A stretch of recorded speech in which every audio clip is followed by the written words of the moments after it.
Call to order the Effingham County Board of Commissioners meeting this November 19, 2019. It is 5:07. Apologize for being a little tardy tonight. It's not usually that tardy. I'll ask everyone if you would please rise for the invocation and the pledge of allegiance led by Commissioner DeWitt. Please bow your heads. Dear Lord, thank you for everyone that's gathered here this evening. Please be with us and help us do your will. Please be with our world leaders at this time. In your name we pray, Lord. Amen. Amen. I pledge allegiance To the flag of the United States of America and to the republic for which it stands, one nation, under God, indivisible, with liberty and justice for all.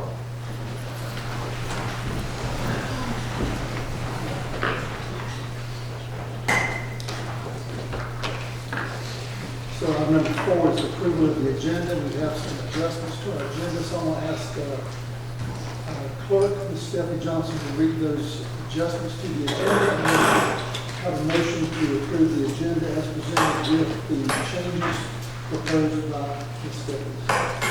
Yes, Mr. Chairman, so our changes tonight will include under our planning board appointments. That would be planning board item number 3, 4, and 5, which is an application by Wilson Run with Blanford Homes LLC to rezone 136.26 acres located at 1147 Goshen Road from AR1 to R6 for development of a subdivision consisting of approximately 102 lots, map number 451, parcel 22 in the 2nd district. So the rezoning application, the second reading, and the sketch plan for that item will be tabled to December 3rd. Under our new business items, we have additions for new business numbers 18, 19, and 20. Those additions are as follows. Consideration to approve an agreement for personal services between Effingham County and the City of Guyton for the Guyton runoff election. Number 19 is consideration to approve a warranty deed for lift station, declaration of covenant, and final plat for Covered Bridge Phase 2, located off Highway 17 South, map number 352, parcel 37 in the 1st District. The addition under new business number 20 is consideration to approve a final plat for A. Craig Johnson for 5-lot development located along Courthouse Road, map number 389, parcel 17 in the 4th District. Those are our changes to the agenda. We have a motion to approve the agenda as presented and adjusted by Ms. Make a motion to approve the agenda as stated. Second. Motion by Mr. Lopez, second by Mr. DeRoche to approve the agenda. All in favor say aye. All opposed no. And it carries. We have our agenda. Item number 5, consideration to approve the November 5th, 2019 workshop and regular commissioner meeting minutes. Those minutes that will be enacted in council. Any corrections or adjustments from the board? Motion to approve. Make a motion to approve the minutes as presented. Second. Motion by Mr. DeLoach, second Mr. Loper to approve the minutes as presented. All in favor say aye. All opposed no. And it carries. And welcome our public tonight. For those who may be here for the public hearing or later, you notice there was an item, 3 items that were tabled. So if you're here regarding those, you might come back at the next meeting. So we'll pick it up at that time. It will not be heard tonight. Those items that were listed in the agenda adjustment. Also, Chair, so I have a question. Yes, sir, David Dillon. My name is Gary. Is the agenda been tabled for next month for the tract of land for the housing on Goshen Road? I think it's 120 lots or 102 yes, lots. sir, that's been tabled to the next meeting. Okay, thanks, sir. If you're here for that tonight, you won't need to stay, but you will need to be at the next meeting. Because Josh couldn't make it to the first meeting, considering that we was dealing with Grove Street, but the next meeting is going to be December 3rd. December 3rd, I believe. December 3rd. All right, thank you. Have a good evening. You too. Welcome our public again. begin tonight, if you have comments, we ask that you keep the comments, if you could, to the agenda items, keep them 2 or 3 minutes. That allows other people to speak to these items that may want to speak as well. All the documents are located in our clerk's office and on the website. If you've got a chance to review those and are prepared for any talking points or discussion tonight. So with that, we'll move to our consent agenda. There's just one item on our consent agenda. Consideration to approve to adopt a revised resolution to set the 2020 qualifying fees for a special election. Motion to approve the consent agenda. Make a motion to approve. Second. Motion by Mr. Lucas, second Mr. Loach to approve the consent agenda. All in favor say aye. Aye. All opposed, no. Motion carries. Under our old business, we have item number 1, that was tabled from the November 5th. This is consideration to approve a contract with Spatial Engineering Incorporated for Geographical Informational Systems GIS services. Yes, Mr. Chairman. In August of 2019, the board approved to hire an additional GIS technician at a cost of $57,000 annually. That included benefits.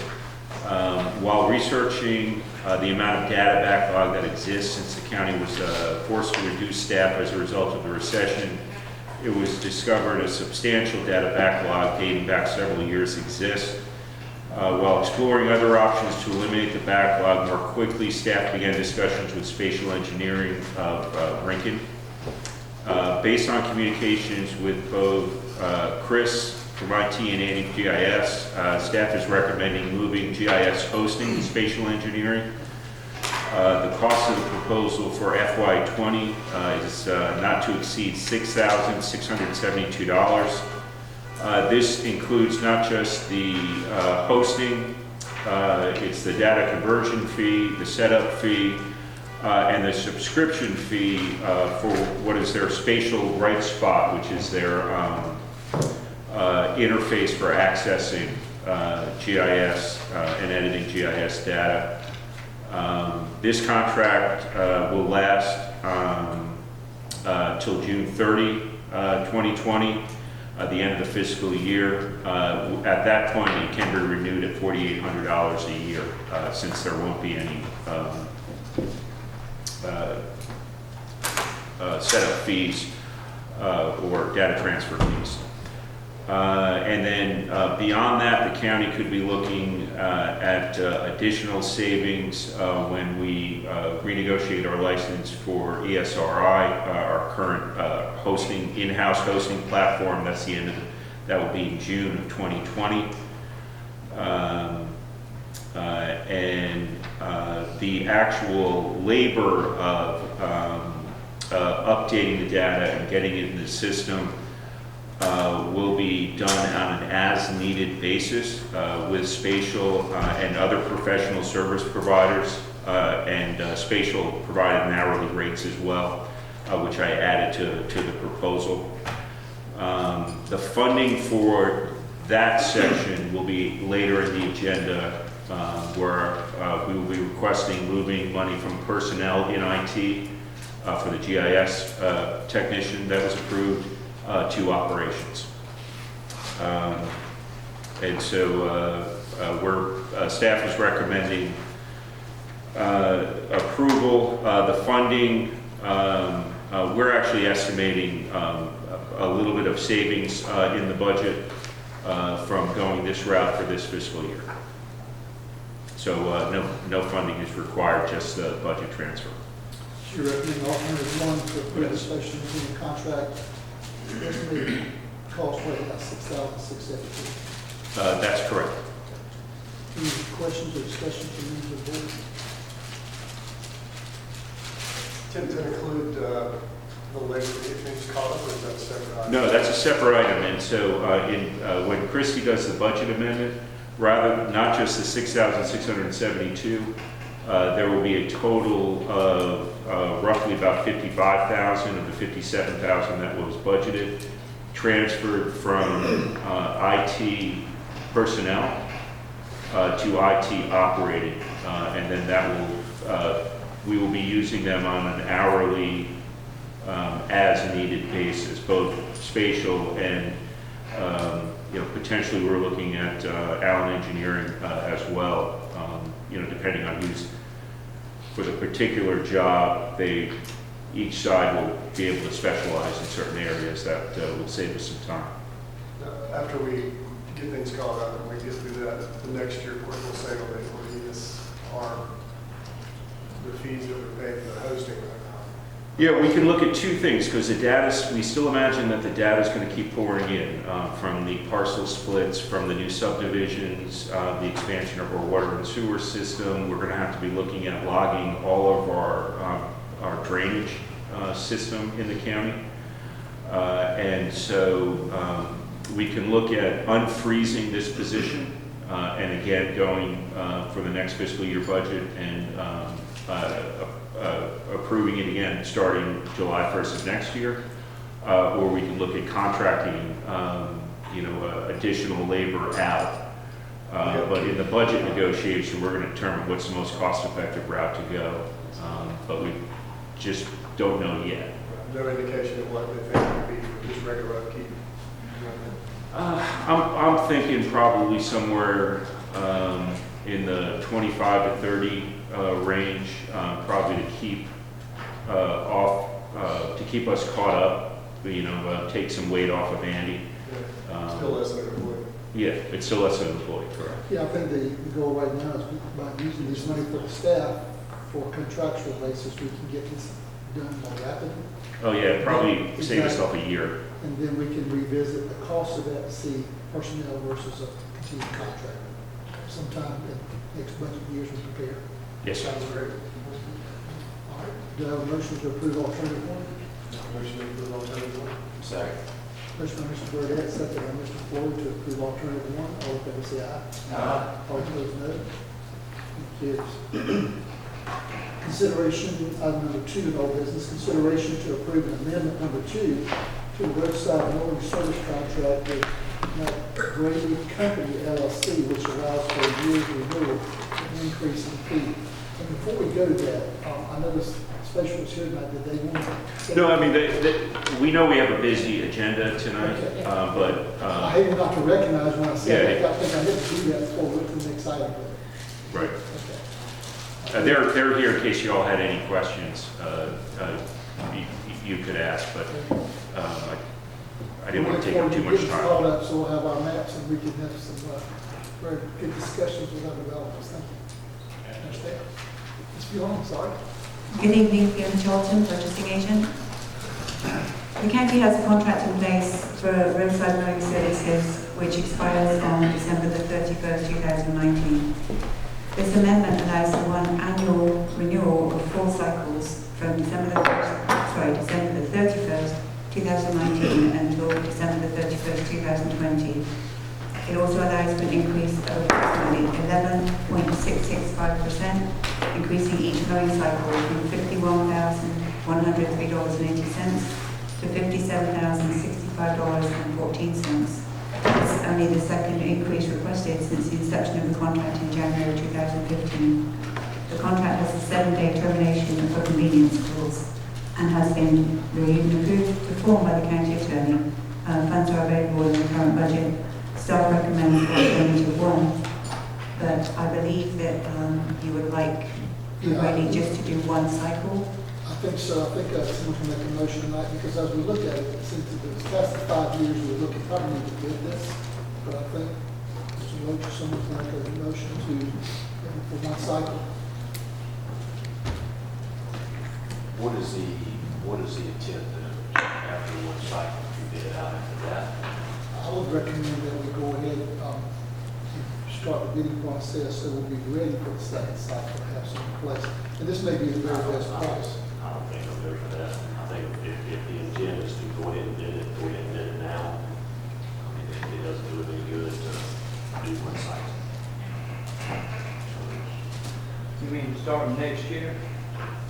No, I'm just saying that Your time this year is just about run out. that's why I'm talking about cycle trying to now. extend, get 1 cycle for the warranty. The reason for the 1 cycle is because he submitted a quote for the weed on the culverts and the county signs. He submitted an annual quote for that, 100% sure how long it would take to do one cycle. So he wanted a trial run, one cycle, one cutting. And so that's what we did, because he's wasn't sure that would take 3, 4, or 5 weeks to do one cycle. See, he's going to have to hold employees through the winter time to be able to. So what you're saying, the current contractor, he's not just renewing the price, he's actually going to hire new employees to do the trimming. Well, he's trying to keep a certain amount of employees. Yeah, But he went up a little up on his price, possibly too. hire more to do this. Yeah, I'm good with it. My concern is that I'm always good with a 3-year bid and then renewing it if they do a good job. And once you get to that 5th year, to me, that's a good time to, after the 5th year, is to look at bidding that in the future. But now we're at the end of the year, it's hard to have that bid moving forward.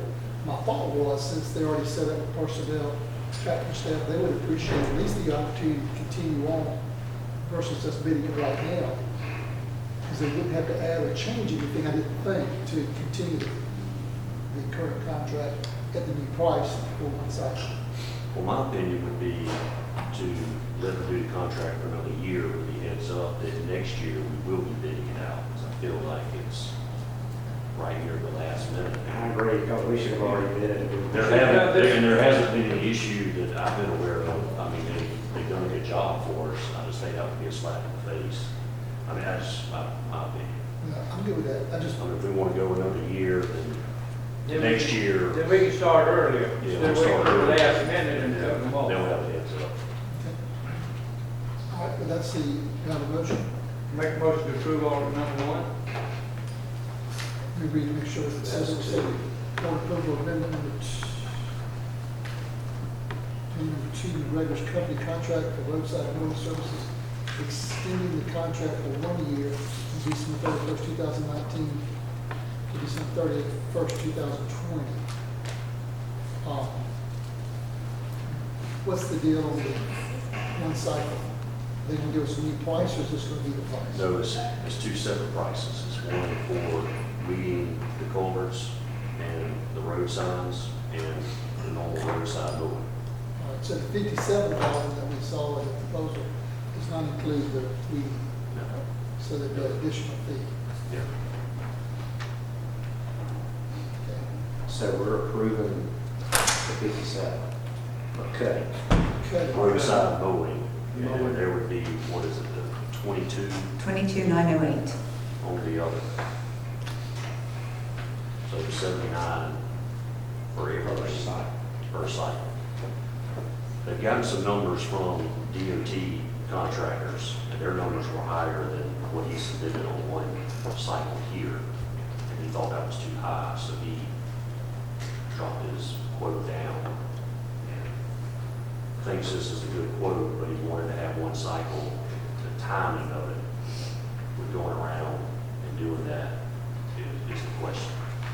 Okay, so the motion for alternative 1 would approve the current service we're getting at a price of $57,065. We'll come back and look at the trimming, see if we can approve that later.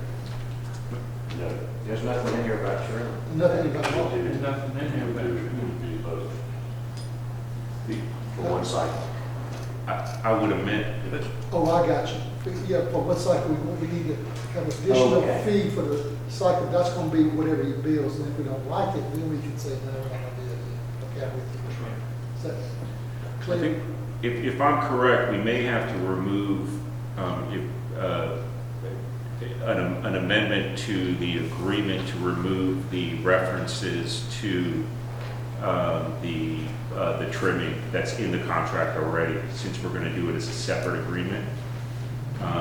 So the contract, as it's written now, has the wording to include trimming.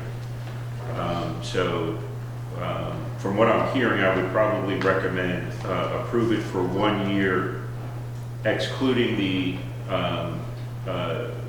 the inclusion of trimming, and then come back in a month and for the trimming component of it, if that makes sense. So what you're saying, the current contract included trimming? The contract that's presented to you all right now has a trimming wording in there. And so I don't want to approve a contract that requires him to trim when we're not going to pay him, provide his quote for the trimming on there.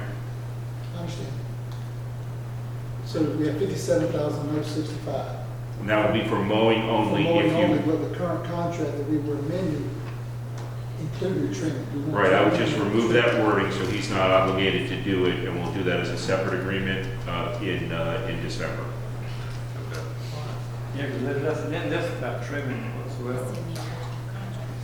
There's nothing in this contract about it.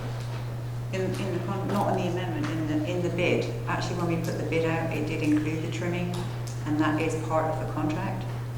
But you don't actually have, there's a copy of the contract, but not the bid, because we don't usually include the bid as the contract, but it is referenced in the contract as part of the contract when we put a bid out. That's my problem, it was not in the bid, but it's in the contract, which is why I want to remove it from the contract, so we're not approving a contract. No, it's not actually written in the contract, it's in the bid, Okay. which is referenced in the contract. Tell me what you just said. When we put the bid out, it included trimming. Trimming, right. When we got the contract references the bid as part of the contract. Okay, but the original contract did not include trimming. It does because it references the RFP, the bid is actually part of the contract by reference. So it needs to be taken out. The trimming, you need to say, we're going to renew the mowing with no trimming, and then when we come back in December, I can give you the amendment or the quote for the approval of the quote for the trimming, and we'll take it out of the original bid documents, original contract. So tonight we need approval of alternative 1, which is roadside mowing services extended for a contract of 1 year from December 31st, 2019 to December 31st, 2020, excluding trimming. Yes. However, the contractor will provide the trimming and bill us for that. I'll bring that at the next meeting. We'll do it two separate. I thought we Do were two We'll make it separate. two separate agreements now. okay. So we'll approve an annual renewal for roadside mowing. Didn't you We'll come back You're next gonna bring year. back a quote. Okay, I thought you said they wanted to do it one time to see what it Well, cost. they did, but if Tim wants to do it this way, it makes it cleaner, then we'll just do it this way. Yeah, if you can come back and bring us a quote for that, that'd be great. All right, so the motion is just for alternative 1, Without any without any trimming. trimming. So note that if you make a motion for alternative 1 to exclude trimming. So that Okay, motion, Tim? Make a motion to approve alternative 1, second, excluding trimming. excluding trimming. Motion by Mr. Deloach, Second. second by Mr. Floyd. All in favor, say aye. Aye. All opposed, no. Motion carries. Thank you.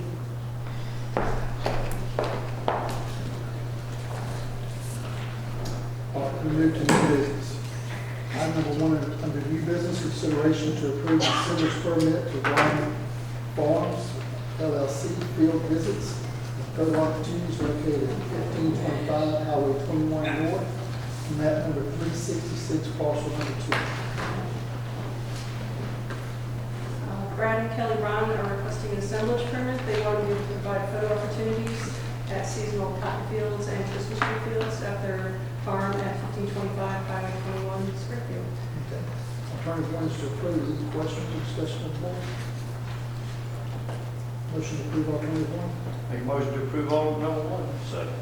Motion Mr. Lucas, second by Mr. Deloach to approve alternative number 1. All in favor, say aye. All opposed, no. Carries.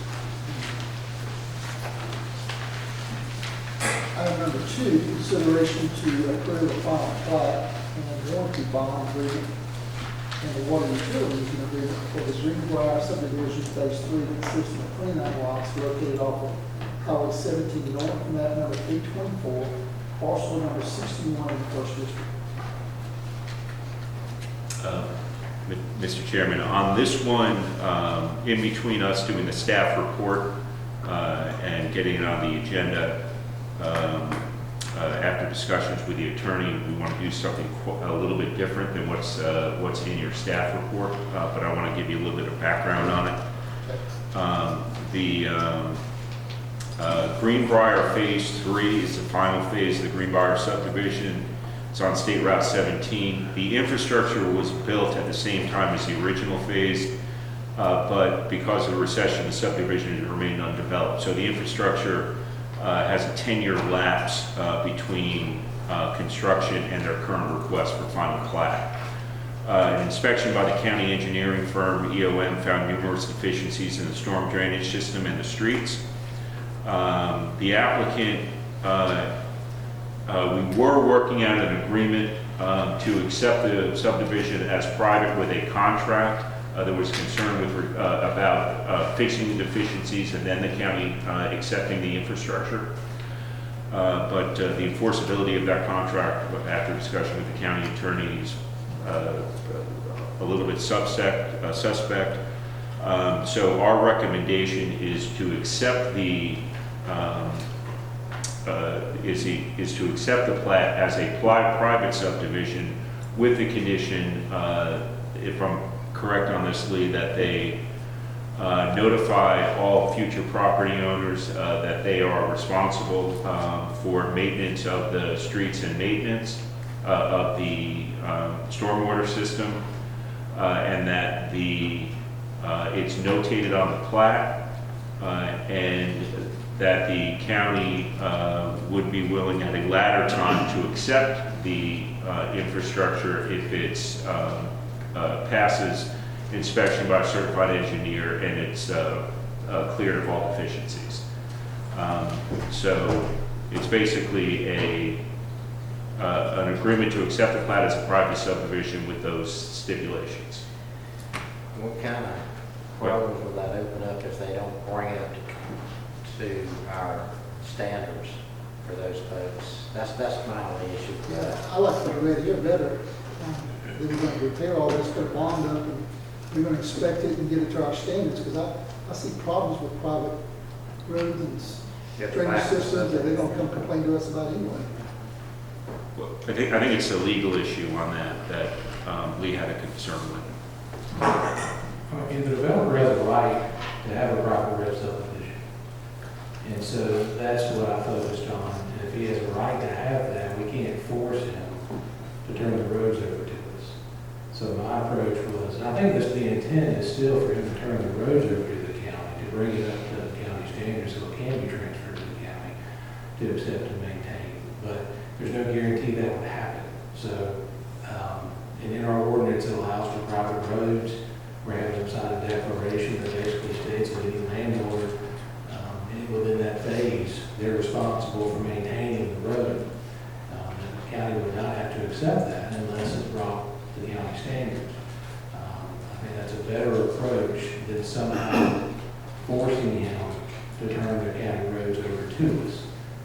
And this one's just a little different because, again, we're talking about 10 years ago when this subdivision was when the infrastructure was put in. So, that was the reason behind it. It's different. It's not going to happen with any new subdivisions, but it's one that existed. It's got deficiencies. And the intent is for the developer to bring the road up to standard and turn them over. But we couldn't force him to do that. And he wants to move forward. He has, I think, a buyer, someone ready and willing to move forward on developing the track. I guess my concern is that a lot of these companies go to default after they finish. The landowners, homeowners have to know when to go against. They'll come and complain to the government that's they're located within. Property goes on to sell. I mean, it's just, I see this is raw with problems. Yeah, I mean, I hear you. I mean, in a perfect world, yeah. But they understand that they're buying it, and it's a private road. The county doesn't have to take it over. And so my thought is when it's on the plat and there's a declaration that's going to transfer with the title, that they're fully aware of what they're getting. And this is all the roads in there, phase 1 and 2? No, just phase 3. Yeah. Is it the last phase? Yes, it's the final phase goes into a cul-de-sac. I mean, I can tell you communications with the developer. He's actively pursuing getting the the roads and the stormwater system free of deficiencies, because it basically affects his ability to get the maximum value for the properties. But he wanted to move forward with the private plat while he's making those reparations. Are the current roads built to the county standards? They're just tearing apart and the They were. drainage? They were built to the county standards, and so there is an area in the cul-de-sac, and we had discussed how to bring them to county standards, and so the cul-de-sac Or just repair them? The cul-de-sac needs a layer of asphalt. It's a little bit more deteriorated than the rest of it. They agreed with that, and then we were okay with a fog layer, which is essentially a heavier seal type layer on the roads itself to prolong its life. Just because of the issue that you've got a 10-year road sitting there, it's not. I think the bigger issues were with the stormwater system, the cracks over time, and the separation, and those, just going to have to require him to go out there with an engineer and get the repairs done and have his engineer certify the repairs. The other roads, phase 1 and 2, are dedicated to us, is that correct? That's already dedicated to us. And there's a well that's dedicated to us as well, so the water system there'd be a dedication of that to us immediately. But this only holds up the roads and the stormwater system. The water and sewer infrastructure in that area, we already accepted it? It's septic and Phase 3, phase 3. you already accepted that? No, that is part of the agreement that we were going to accept the water It's been infrastructure. tested. Yeah, everything's good there? Everything's good there. There's no improvements for the water and sewer? No. Septic is not. Well, it's septic, so water is what. Oh, yeah, sure. Thank you. Okay. Well, that's all we can do, it's all we can do, I just go out to see problems. I know you see them too, I Yeah. appreciate that. It's just, it's gone on a couple of months, he's ready to move, and so for us to say bring it up to standard, it may take several months to do that, and I think he has the right to proceed to have that phase private, like any other developer would. So to me, that's the best solution, and it sounds like it's going to be turned over to the county at some point, is the intent, but worst case scenario, if it's not, it's a private thing. And how would the plat be marked, Lee, so that, There's a notation on the plat that states that the road is private, the drainage is private, the developer and the lot owners are responsible for maintaining it.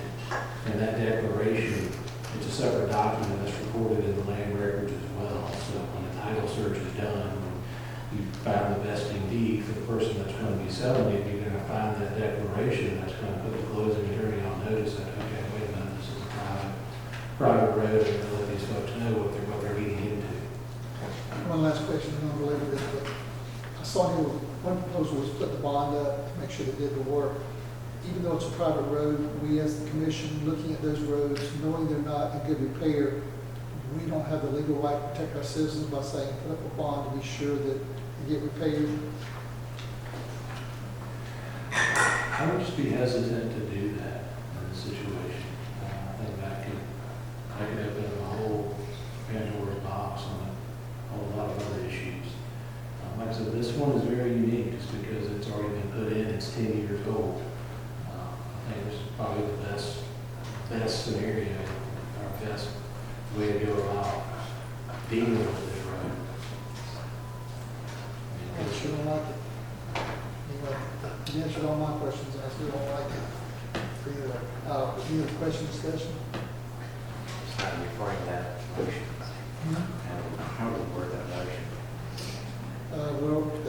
alternative one, the plat. phase No, three. no, it just, Oh, you're not. I can Yeah. read it out and then, and you can do it as described by the county administrator. It is approving or accepting the final plat as a private subdivision with a declaration on the plat stating that the property owners will be responsible for maintenance of the roads and the stormwater system.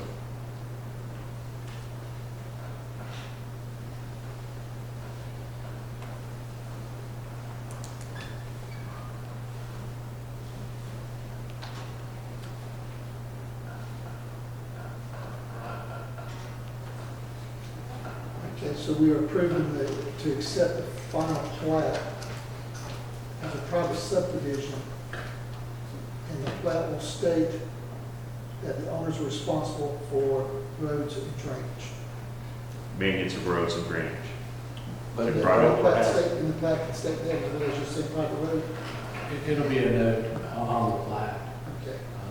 I mean, the roads, they still should be in compliance with county standards, even though we're not accepting them. There's ordinances that deal with private roads. So it's not like we're accepting something that's substandard and saying, lot owners, it's your responsibility now, you take care of it. He's still required to abide by the ordinance to have a private phase of the subdivision. But again, I think the intent is he's going to bring it up to standards to be able to turn it over. Obviously, it's more valuable, it's in his best interest to do that. Yeah, banks probably won't lend money unless you have the county maintain the road. That's why I asked, was it built to standard originally, you're saying it was, so it may be in disrepair, but we can't make it repair. As long as, we can't make him bring it into compliance for us to accept it right now. If he wants to proceed as it is, and that it's in compliance, I can't speak for the road, but I'm sure our engineer can. They're the ones that went out and inspected it. Okay, as long as we're sure that it's in compliance with the construction and it was built, that's why I hear you say. Correct, because these were built when the previous phase was built. He did not do a final plat on this last phase, obviously did one on the phase 2, and the roads passed and the infrastructure passed inspection at that time. So these were built to those, at the same time, to those same standards. So they were in compliance, they just, because of the 10 years, there's just deficiencies on them right now. And we can't go do that. Okay. So they're approving to accept, the motion to approve to accept the final plat as a private subdivision stating that the owners are responsible for road maintenance and drainage. So moved. Motion by Mr. Floyd, second by Mr. Burdette. You got something? Yeah, we just need to make sure we're clear, the two documents. I know we have a declaration, and was it the easement agreement as well? Correct. Those need to be added. Do you have those in front of you, so you can reference the title of them? Give me one second.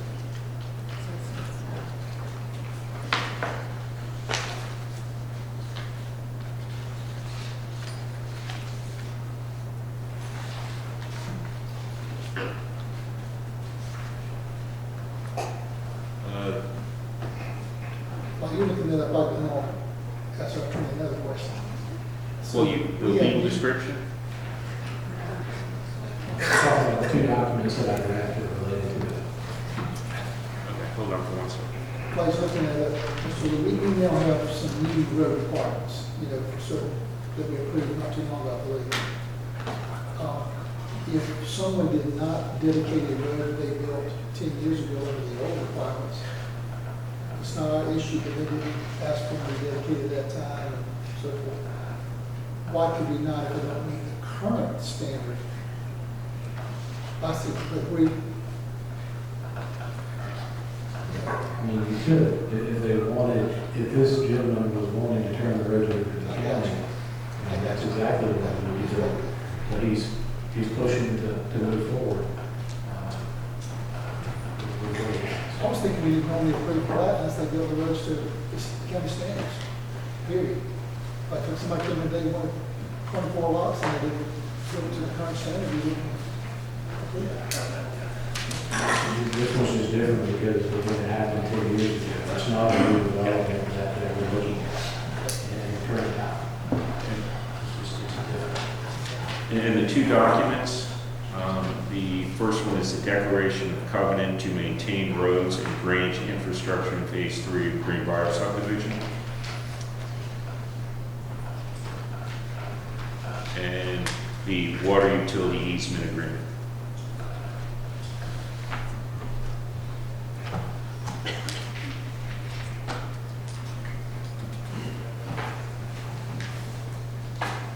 So, Mr. Floyd, do you add that to your motion, the two documents from the approved declaration of covenant? I'm just going to read it. There's a water utility easement agreement Water utility easement agreement. and the declaration of covenant to maintain roads, drainage, infrastructure. So we just say, All right, and if you give it a second, I'll have a motion in a second. I think we have a clear motion now. All in favor, say aye. Aye. All opposed, no. And it carries. All right, item number 3, consideration to approve to transmit the fiscal year 2019 capital improvement element CIE annual update to the Coastal Regional Commission and the Georgia Department of Community Affairs for review. So the capital improvements element is really how we plan for expenditures of the impact fees, which we no longer collect, but there has been a balance carried forward from previous collections. And every year that we continue to have that ordinance on the books, we have to submit a report to the Department of Community Affairs. And this year, we would have submitted it with the comprehensive plan, but that inadvertently that was left out. So now we have to submit it separately. I've talked to the reviewer at the Department of Community Affairs, and they did alert me that because we've, as a county, ceased to collect impact fees, they're going to make a notation, and we'll probably hear something in the review comments about, our balance is not going up, it's going down and will soon be zero, and they're going to notice that. So just be aware that we'll need to have a conversation about how to proceed with the capital improvements / impact fee program, either begin collection or revisit it or ended or something. So that's, I had that discussion with you. so that's just out there. No, But we will. I appreciate in it. this case, we have the resolution of transmittal, and if you'll approve that, we can send it off to the regional commission, they'll begin a review, send it to DCA, and we'll be back here within a month or so to have you adopt it, and then we'll be complete with all of our requirements for the year. Thank you. Any other question, discussion from board? Got a motion to approve alternative 1. Make a motion to approve alternative 1. second. Motion by Mr. Burdette, second by Mr. Floyd to approve alternative 1. All in favor, say aye. Aye. All opposed, no. It carries. Item number 4, consideration to approve the ratify incorporated agreement with the Georgia Forestry Commission. Good evening, Fiona Shaw from Purchasing Agent. The Board of Commissioners has a cooperative agreement in place with the Georgia Forestry Commission for aid in establishing and maintaining a forestry program. The cost is 10 cents annually per commercial private forest acre. The Forestry Commission sent a new agreement with a deadline of 11/8/19. As the agreement could not be placed on an agenda for approval before that date, and to ensure continued coverage, staff had the county attorney review and approve to form the agreement and requested that the chairman execute it. Staff are now requesting board ratification of the agreement, which runs for 3 years and has a 30-day termination clause. As the new agreement has been reviewed and approved to form by the county attorney and funds are available in the current budget, staff recommends alternative 1. Any questions? Any questions or discussion? Have a motion for alternative 1. Make a motion to approve alternate number 1. Second. Motion by Mr. Lopez, second by Mr. Deloach, to approve alternative one. All in favor, say aye. All opposed, no. Carries. Item number 5, consideration to approve and execute the intergovernmental agreement for the juvenile court and the Ogeechee Judicial Circuit. The Superior Courts of the Ogeechee Judicial Circuit, Bullock County, Effingham County, Jenkins County, and Scranton County are concerned about the treatment of juveniles in the criminal justice system and have declared that proactive intervention is an appropriate recognised means of curtailing the juvenile criminal activity in our local communities and criminal justice system. This agreement allows for a juvenile court to be created in the Ogeechee Judicial Circuit and determines how it is to be funded. The state will supply a $100,000 grant for the judges' salaries only, and the counties will pay a share of the $75,530 administrative expenses. Effingham County's share of this cost is $27,652 based upon population. The term of the agreement is July 1st, 2019 to June 30th, 2020, with an annual automatic renewal unless any of the parties gives 90 days notice. The agreement has been reviewed and approved to form by the county attorney, and funds are available in the current budget. Therefore, staff recommends alternative 1. Any questions, comments? Any questions from the board? But I am sure glad we finally have a juvenile court through. It's sad we had to go through the adult processes. This is really a good move for our county. That state support. A motion to approve alternative 1. Make a motion to approve alternative 1. Second. Motion by Mr. Floyd, second by Mr.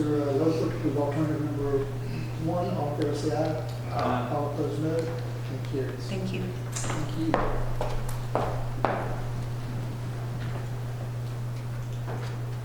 Item number 6, consideration to approve a statewide mutual aid and assistance agreement, SMAAA, between the Effingham County Board of Commissioners and the Georgia Emergency Management and Homeland Security Agency, GEMA/HS.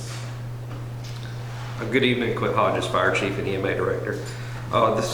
This agreement, the statewide mutual aid and assistance agreement, is a continuation of the 2016 agreement that was entered into. And basically what it allows is all the entities, every state and every county and city in the state enter into this agreement, and allows, like during a disaster, that resources can flow across boundaries, without delay.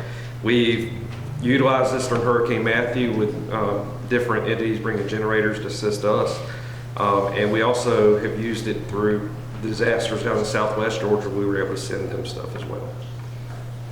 And this agreement's good for 4 years. And if they use our resources or we use theirs, there is a reimbursement.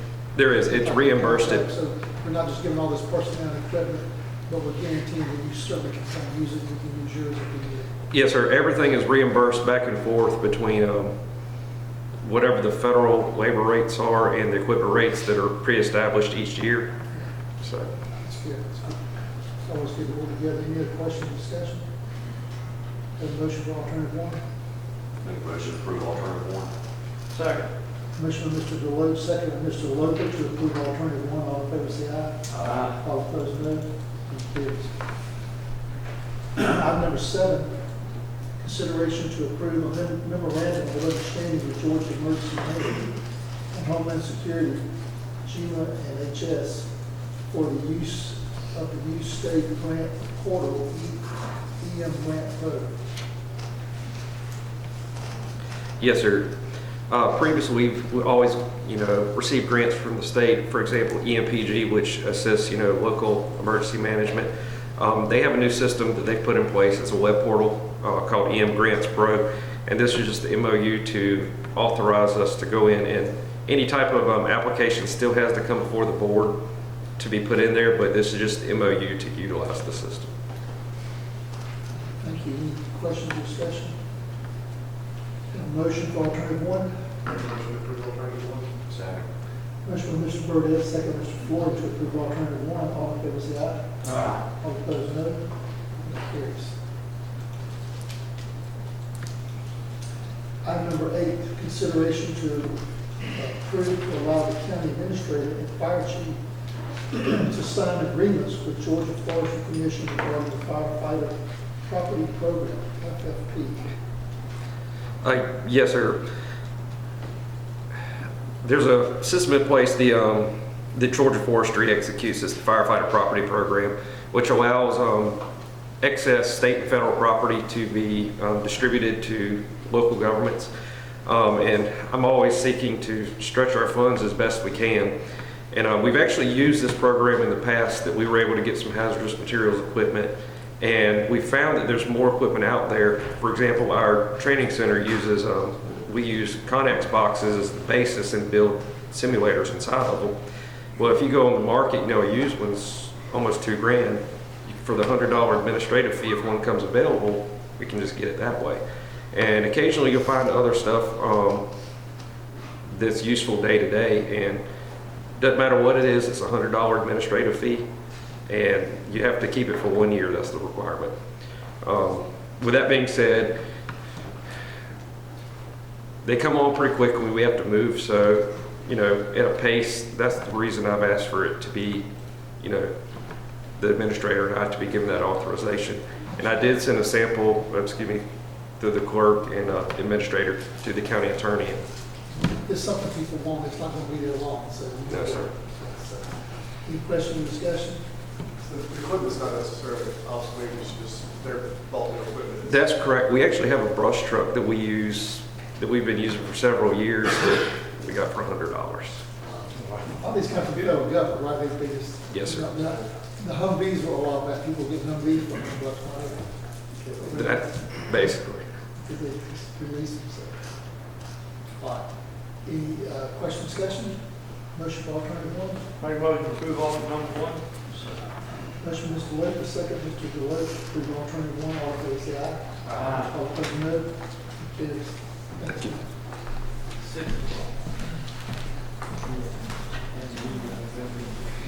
We got time for one more. Consideration to approve entering into a lease agreement with Rico USA Incorporated. Good evening, Pam John, Purchasing Agent. The county has lease agreements in place with DocuQuest for copiers, which run until November 2019, after which they go month to month. The request for quote for copy lease and managed services was issued, advertised in the usual places, and sent to no vendors. 6 bids were received. The bid results are in your packets, and after reviewing the bids, staff believe that Rico USA offers the best lease option for the county. The Rico lease will replace all of the current lease copiers with new and add 6 additional copiers to replace current county-owned copiers which are coming to the end of their lifespan. Even with the additional 6 copiers, the new lease will save the county approximately $51,673 over the course of the lease, which runs for 36 months, from February 1st, 2020 to January 31st, 2023. As the lease documents have been reviewed and approved by the county attorney and funding is available, staff recommend alternative 1. Any questions? Do you have a motion for alternative one? Yes. Yeah, sure. When we make the move to the building, Yes. will they come move the copiers for us? Is that something we can negotiate into that? They have to move them. We're not allowed to move They them. will do that Yes, as sir. part of the Any time that they move a copy, they have to move it for us, yes. Is there a question? All right, any other questions? Motion for alternative one. Motion to approve alternative one. Motion, Mr. Burdette, second by Mr. Floyd, to approve alternative one, all in favor say aye. All opposed, no. Thank you. Thank you. It's 6 o'clock, so we'll stop at item number 9, come back to item number 10. So all the folks who have arrived to be a part of the planning board tonight, here this night, before we go into that. So we need a break, we can go right into a few items. Just go into it. Mr. Chairman, we can reiterate those items at the table. For those who have maybe come in since the meeting began, there was a request to table items 3, 4, and 5. These are related to Wilson Burns of Blandford Homes LLC to his own 136.26 acres. Those items 3, 4, and 5, discussion claims included, have been tabled and will be heard on December the 3rd. So if we're here tonight to speak to those items, we will not be hearing those tonight. It's just been asked to be tabled and we bring it back until December 3rd. So if you're here for that, might save you hanging around. So with that, we'll move into our first planning board item. And we'll open a public hearing. The planning board recommends approving the application by Willis Pacheco, that's all right, for additional use to allow an existing commercial building to be used as a church located at 7786 North Conway Road. And that's in the 436, parcel number 71 in the second district. And I'm going to ask our planning consultant to speak first. Yes, sir. I'm here just to translate for him. I'm going to say, introduce you to us. I'm trying to see if I can get the, okay, Chris. We need technical assistance. Okay, Mr. Pacheco is requesting conditional use to allow church in this building. It's zone B2, which allows churches but only in conditional use, so it's having to go through this process. It's already zone B2. It's been there in fact for several years, and as far as we understand, it's been unused. So this is an attempt to take over the building, remodel it, recreate it as a church, and it just requires coming through this process. Okay. So we're going to come here. Anyone speaking for this conditional use? And I assume you're speaking for. Yes, sir. Go ahead and introduce yourself. I'm Chamir Torres. I'm here just to translate for him, just in case he don't understand something or I have to say something. Okay. Very good. I appreciate you being here tonight. Yes, sir. Anyone else speaking for this conditional use, right? Yes. Yeah, it's conditional use. It's already been zoned B2 for several Anyone tonight speaking against this conditional use? Seeing no one, I'll close the public hearing. Any questions or discussion from the board? Okay, I'll entertain a motion. Make a motion to approve alternative one. Second. Motion by Mr. Burdette, second by Mr. Floyd, Mr. Loper, to approve alternative one. All in favor, say aye. All opposed, no. Carries. Second reading, consideration to approve the second reading of an application by Louis Pacheco for a conditional use to allow an existing commercial building to be used as a church located at 3786 Noel Conway Road, map number 436, parcel number 71 in the second district. Motion to approve the second reading. Make a motion to approve the second reading. Second. Motion Mr. Burdette, second by Mr. Floyd to approve the second reading. All in favor, say aye. All opposed, no. And it carries. So you have the conditional use. Thank you.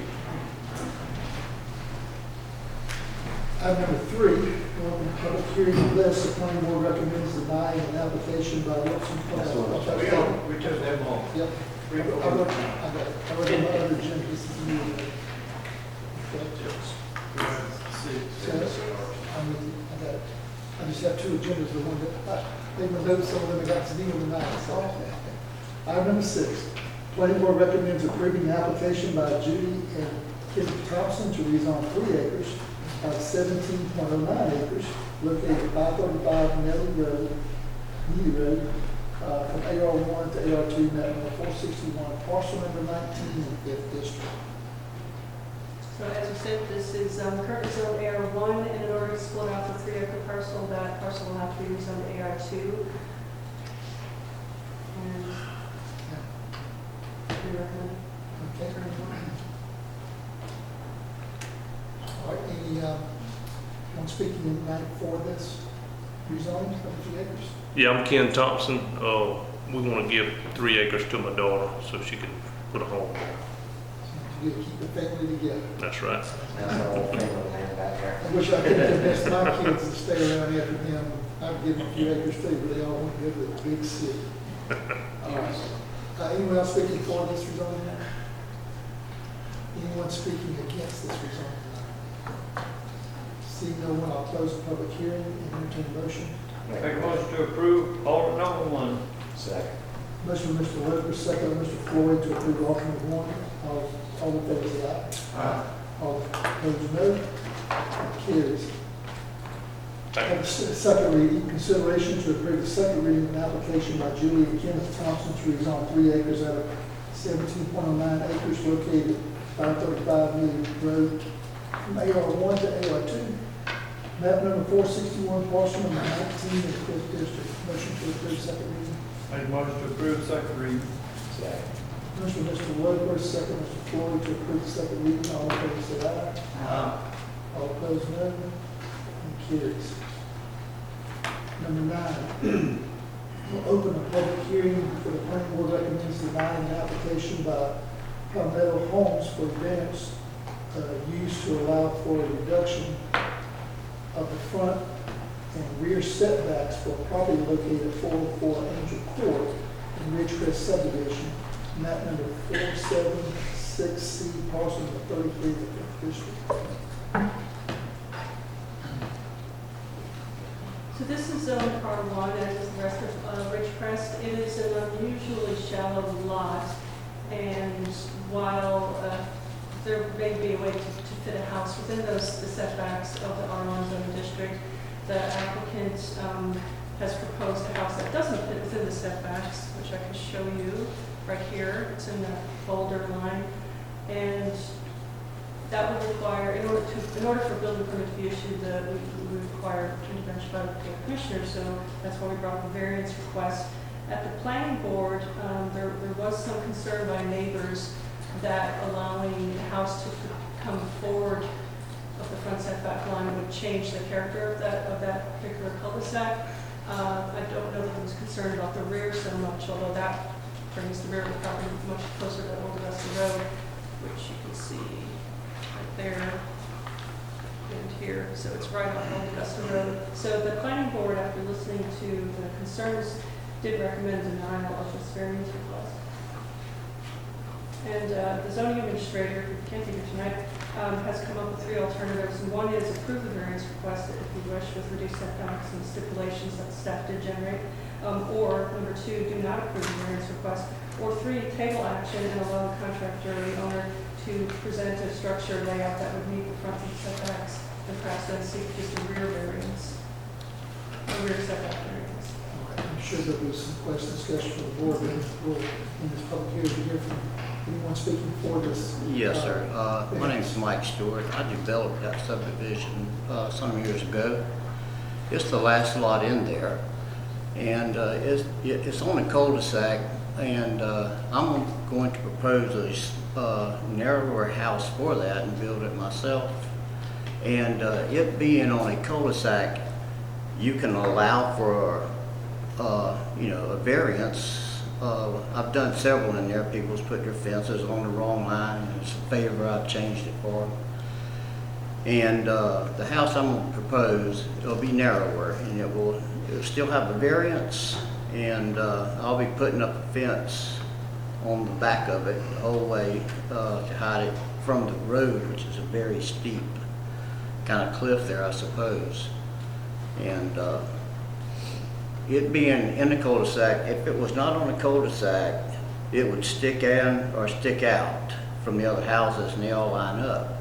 But it being on a cul-de-sac, when you come in there, the depth of it is, you won't be, you can't tell it because it's in a cul-de-sac, and the houses are approaching the road a little closer anyway. So that's what I propose. Anyone else speaking for this tonight? Anyone here to speak against this variance tonight? You can come forward and state your objection if you will.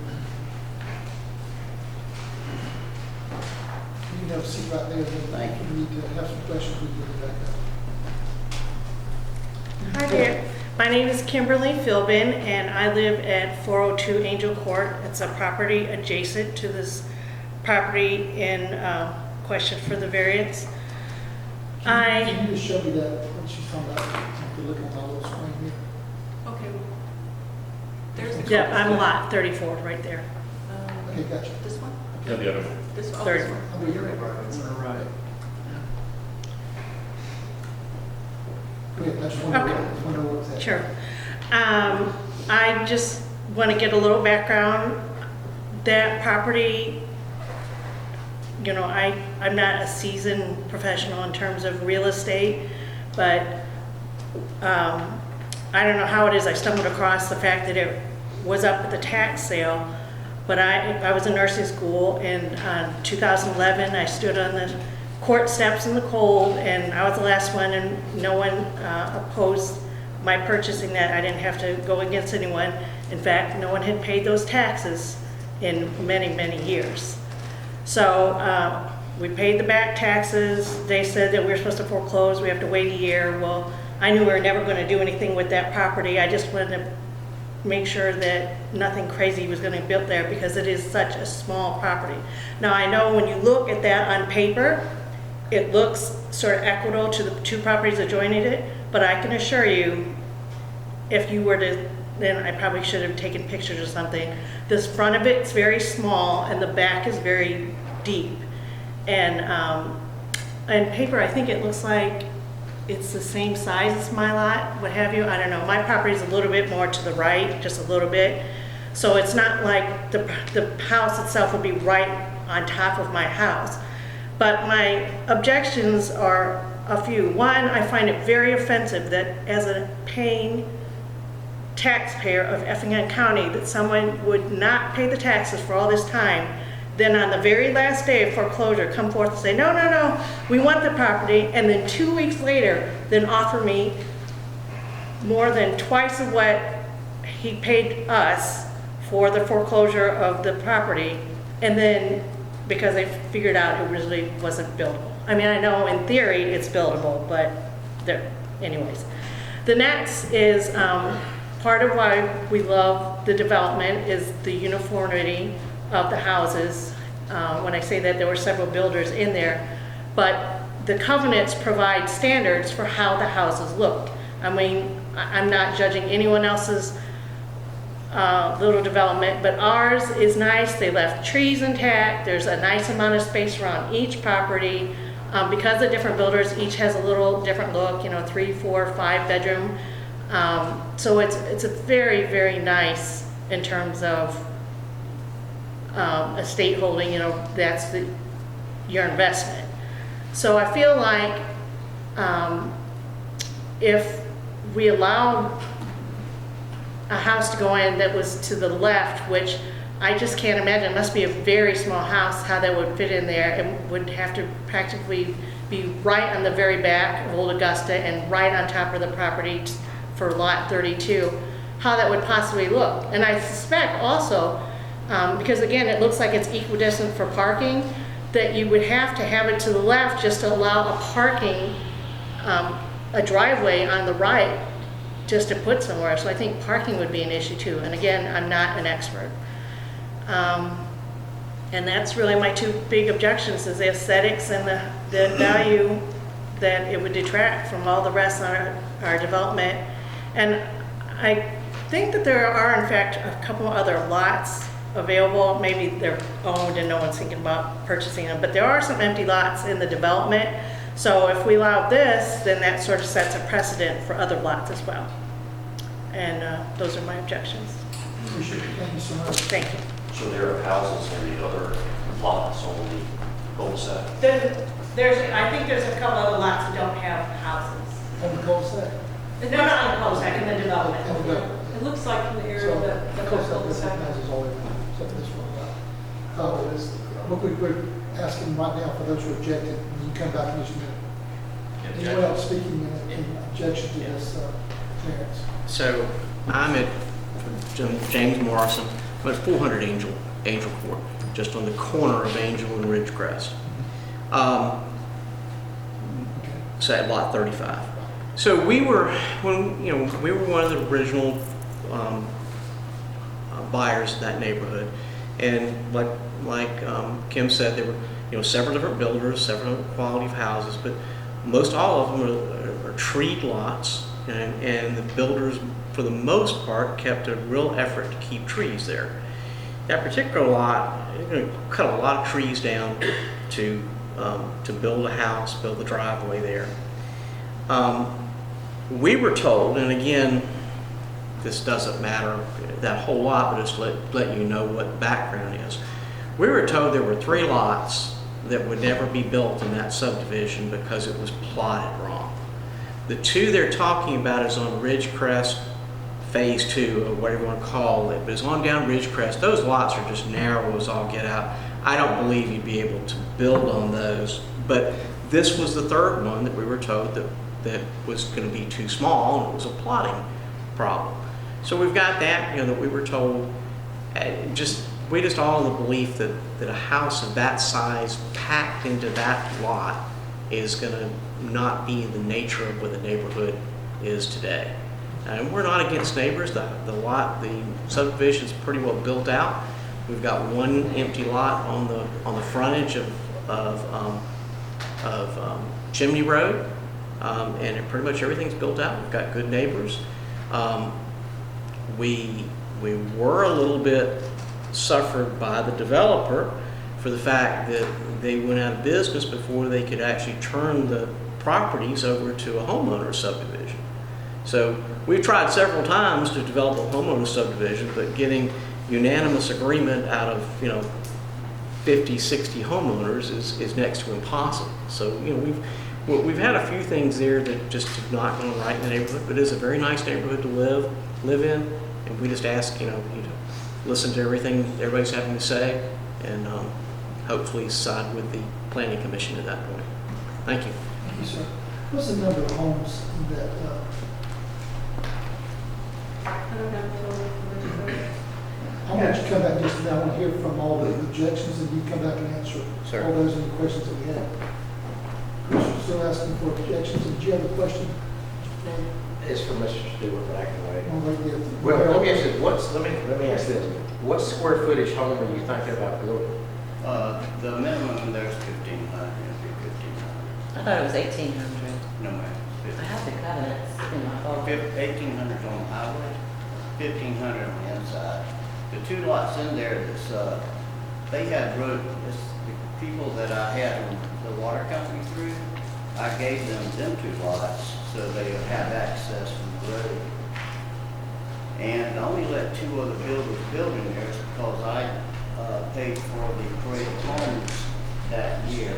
And I actually gave the corner lot to the county to do what they wanted to with, and which is on the corner of the very last one on the courthouse and then the back road there. Okay. Let me go ahead and listen to the rest. You got your answer. We'll go ahead and listen to the rest of the objections, and we'll come back and see how you want to respond. We're just getting our covenants to check. It does say 1,800. I'm not sure for us tonight, covenants is even an issue for us. What do If you don't have a functioning HOA. Yeah, because we can't enforce HOAs, so we won't be able to do that. We'll just address the other things. But if you buy a home acknowledging these covenants are going to be adhered to, and he's not going to build a home to 1,800. That'd be a civil action. Somebody built something other than what was covenanted to. We don't get involved in the covenants of a subdivision. So we would have to take legal action if he builds a home smaller. If you build homes outside the covenants, it's going to be a civil action. Okay, we can do that. Yeah, but did you have any other objection to? Yes, I do. I am immediately adjacent on the other side, lot 32. Okay. And again, I agree with what was said before us, the mature trees, the aesthetic of the subdivision, what we were told that this lot would not be built on was basis for why we actually purchased a home in there. And this is really going to impact us. It's such a small lot, it's going to be clear cut, and it won't look the same as the other lots. And that's about it. I guess what. Planted a lot, there's nothing that he's allowed to build on. I understand that. I understand. The question is, do we give a variance though? Sure. Yeah, But you said that you understood that nobody could build there. No, that's what we were told, when we originally bought, that it could not be built on because of variances and all that. But he says now he is going to do that, stay within the limits. Okay. Okay? Please state your name, ma'am. Lynn Todd. I'm sorry. Lynn Todd. Okay. Anyone else speaking in objection to this proposed request for variance? Good evening. My name is Jeff Narmore. I'm the co-owner at Lot 34. And I guess I'm not seasoned either. The original application was from Palmetto. We're hearing tonight from Mr. Stewart, who's the current owner. And it went fast for me at the beginning, but it sounds like we had a certain proposal to go against the variances, and now there's going to be a different proposal. I don't think we've seen that to even be able to comment on it. So I think, at least for as far as we can go tonight, is the proposal tonight would need to be denied, and if there's another proposal that goes back to the planning board, I want to make sure I understand that. Let me see if I can get clarity for that, from my translator, if I have it right to your question. It's a lot that's been platted and approved. If you were to build a home inside the variances that we established on the 25, 30, 50, but we cannot restrict him from building a home that meets the current setbacks like on your lot and so forth. What he's asking tonight is for variances to build closer. So that would be our decision not to deny those variances. And that's item number 3 here. We could let's see, item 1 is approve the variance request to reduce setbacks. That's what he's asking. That's the hearing about tonight. 2, do not approve the variance request but reduce setbacks. And that's an option. By denying the first, that's what we'll be doing is option number 2. Does that make sense? Thank you for that clarification. Although I would echo Ms. Todd's concerns that if the board has the ability tonight to deny the request, that would take the homeowners, it would take us off of us to have to enforce covenants. That's something I would at least ask the board to take into consideration if that's going to violate the covenants. The gentleman that originally was here immediately remarked on the odd V shape of this lot. He said, the moment I saw it, I knew that I couldn't build within these limits. The planning board asked him, why not reorient it so that you don't need a variance? He says, this is the best place I can put it. It's such an odd shape, it just doesn't work. It's so narrow. These were the comments from the original applicant. Is it just that one area of the house that's going to be leaving the way you're sitting it? It'd be off in the front and the back. I mean, otherwise it is very narrow where you get the buildable space on the lot. Yes, so the one I plan on putting in there is I built it already in there. When you come in the main road, you go straight back. I want to make sure he's got all his objections first. Certainly. Yeah. Finish his objections and you come back and answer. Thank you, and I won't be much longer, but I also want to, Mr. Morrison pointed out that it's an odd lot, it's an odd shape, and I do think that the board should also take, if you're on the fence about what to decide, that this was all drawn up by the current owner, Mr. Stewart. Incidentally, the covenants were signed by Mike Stewart Construction, James Stewart, president. He knew the lot was scarcely, if buildable, maybe couldn't be built at all. He knew that at the time. He knew it when he owned it. He knew it when he bought it back in 2019. So the board's decision can affect the current homeowners and the taxpayers. It's going to be our quality of the subdivision. It'll be our property values that suffer. An approval would really be to the benefit of Mr. Stewart, who's going to benefit from the sale of this. And I would ask the board to not approve it. Okay, Thank you. Thank you, I appreciate it. Anyone else speaking objection to this variance request? How you doing? My name's Daniel Beecher. I live at 115 Ridgecrest Drive in Ridgecrest subdivision, and I oppose, and my family opposes this. When we moved in, this lot was deemed unbuildable at the time, and there's restrictions in the neighborhood. There's also sidewalks in the neighborhood. We feel like that won't be able to be continued in that lot because of this. So that's why we oppose it. It just doesn't fit the neighborhood. So thank you. Thanks, sir. And I want Mr. Murray, did he say his name? Did you use his name? Okay, good. Got it. Anyone else speaking against this variance request tonight? Okay. Did you want to respond to any of the comments or made? Yes, sir. Yes, sir. I built Honey Ridge subdivision, and I planted all them trees out in Honey Ridge. It was an open field, and I got kind of a goofy award for being a tree hugger in Effingham. And my intention is to only take down the only trees that needs to be taken down. And the house that I'm going to put up there, it already existed in there at the end of the main drive. And I am going to finish the put the fence the rest of the way. I put the fence up that's in their backyards, people on that road anyway. And the driveway will be on the left, and it'll be lined up with the property line on the left of the lot. And that somebody's got toys or some kind of swing stuff out there. I think they're already trying to clean the lot already. And I built many subdivisions out here, and I'm sorry I went broke when I did, but I never said that lot would not be built on. Yeah, I was curious. Maybe the realtor Who told was. everybody that nobody could build on that lot? That's just a curious, I'm just out of my curiosity. Maybe the realtor, I don't know. I don't know who would say that. Maybe the realtor did. Did you have any other comments you want to make to the objections tonight? Certainly. I'm going to put a house there that exists already out there. And for the county, I believe the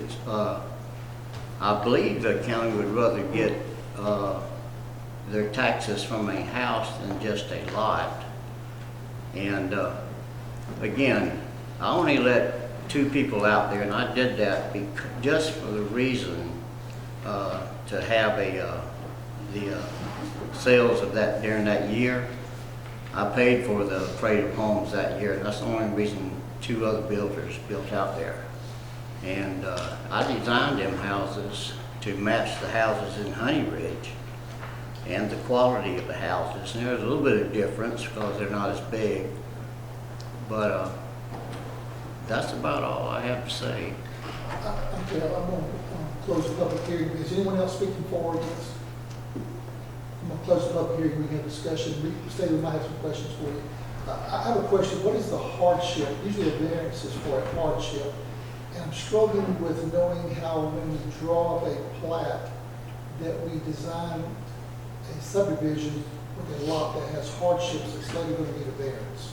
So what is the hardship? I'm not sure what hardship. Because we don't If usually you get look variances. at, if that's the buildable spot there in the middle, I mean, he could build a house that's going to look like a single wide trailer sitting there. That's his choice. I know Yeah, but I'm just saying, would they rather have a long, narrow house spread out across there or a house that conforms to the? It already exists out there, the house I'm going to put there. Here's the concern. Without a hardship, you do set precedent. I know Mr. Keith, this is his area, and he's not here tonight. He did express to me that usually hardships are related to like someone adjacent to you, and they both agree, and if they have a lot of acreage, we don't usually in a subdivision that's plat a lot that creates hardships that later we're going to give variances for. That's such a huge precedent in my opinion. And so I don't know what the hardship is.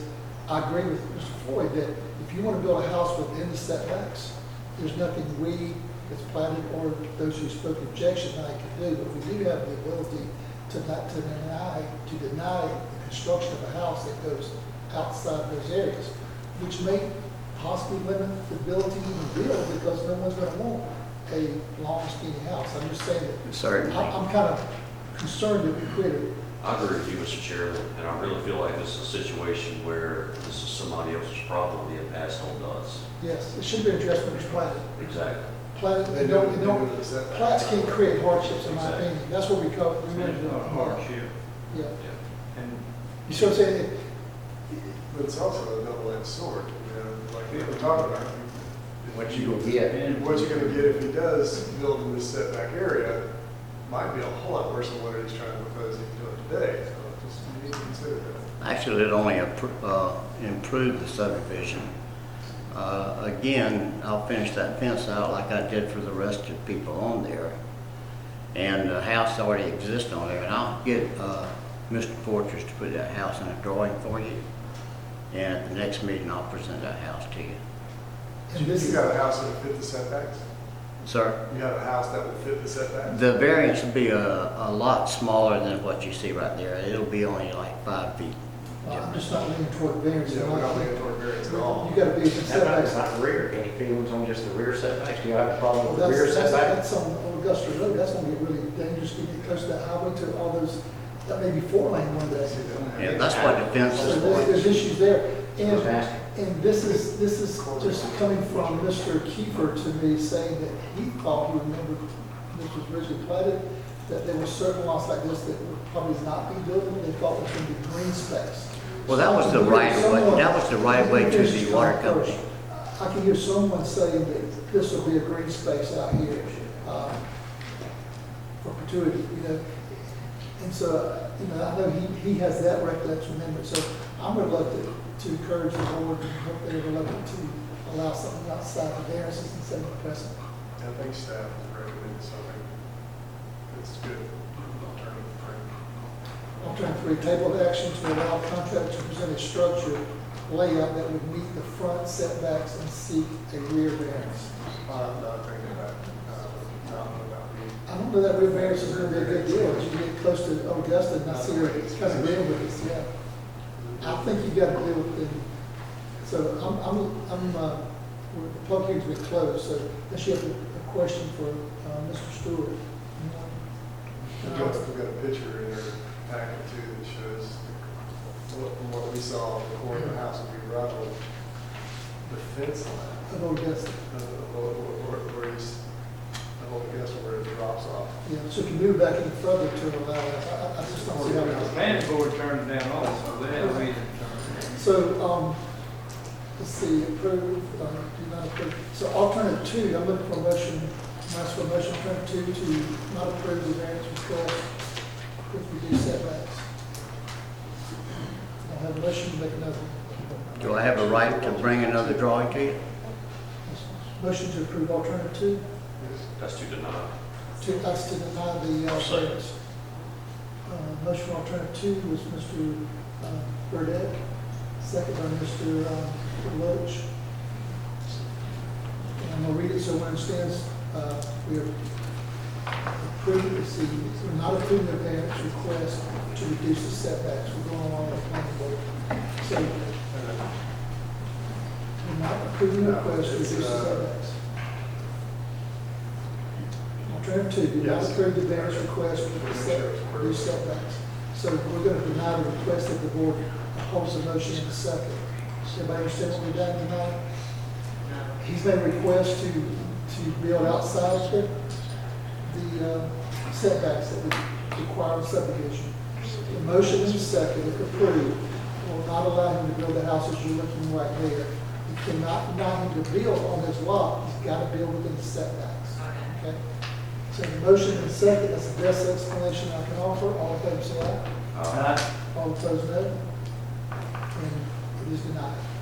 Okay, and I'll have a drawing done of this lot with the house on there. That meets the setbacks, and bring that to planning, and they can look at that. Certainly.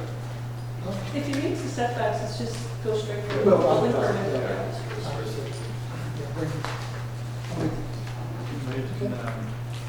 All right, so we don't have a second reading since that was denied, and I believe that takes care of our plans. Thank you. We need a break if we go to, thanks, sir. If we break, if we get to our business and finish up. If he comes back with a home that is within, the setbacks. You need to come to the microphone, please, ma'am. So if I hear where your question's going, if he comes with a house plan that meets the setbacks. But it's not the square footage, how are we gonna know the floor plan? Square footage is a civil action. So where do we get that information? Public information, if he files a house plan, it can be public. Will we be notified of that? No, I mean, You have to go back to the planning board. no. No, not the square footage. If he meets the setbacks, he can go to straight for a building permit. And in fact, we have a copy of the covenants, and 1,500 feet is in there for interior lots. But we don't look at that. I mean, just as someone did give. So we won't have any knowledge till he starts building? Is that, in other words? We don't normally notify the public of building permit applications. Okay. But they could make a request of that building permit. Yes, I would like that request. I would like to be notified. Yeah, you can always come in, and we'll give you whatever you would ask. Okay, all right, thank you. It is right, but I think she needs to understand that she can't make a request for when he submits it, that they'll contact her. She will need to contact the department. Yeah, just so you understand, you can't make a request for us to give you that information until it happens. So you just want to check in and say, is there a building permit? But surely, he would honor the building covenants and not build he didn't want to have civil action. So when they put the permit box out there and the portage on, it's time to start doing something? It's time to check into it. Is that when I need to go down and look at 4 lands? Yeah, sometime when, you got to track that, we can't track that for you. You can Okay. check it every month, you can wait till something Okay. starts happening or All right. whatever. I don't think the gentleman would build smaller than the covenant since he, Thank you. hopefully not. Okay, all right. Can we proceed with the business, see if we get that? Yes, yes. Okay. All right. We're going to go back to item number 10, under our new business. Consideration to approve to submit a pre-application for coastal incentive grant for Bedford Pond improvements. I think that has changed a little bit. Yes, sir. This, and I might have mentioned this in 2 emails that I sent you. This coastal incentive grant was for McCall Park, not for Baker Pond. And I'll just read it out to you. The description's similar.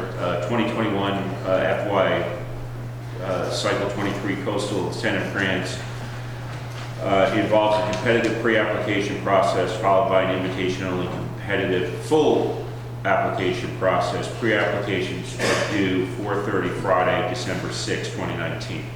So the maximum amount of grant is $80,000 with a dollar-for-dollar match. If the grant is awarded, the work has to be done between October 1st of next year and September 30th. The projects that we're requesting, and it says Baker Pond and some other things, that's not correct. It is the restrooms and pavilions at McCall Park are to be repaired, including a walking track and a permeable parking lot at McCall Park.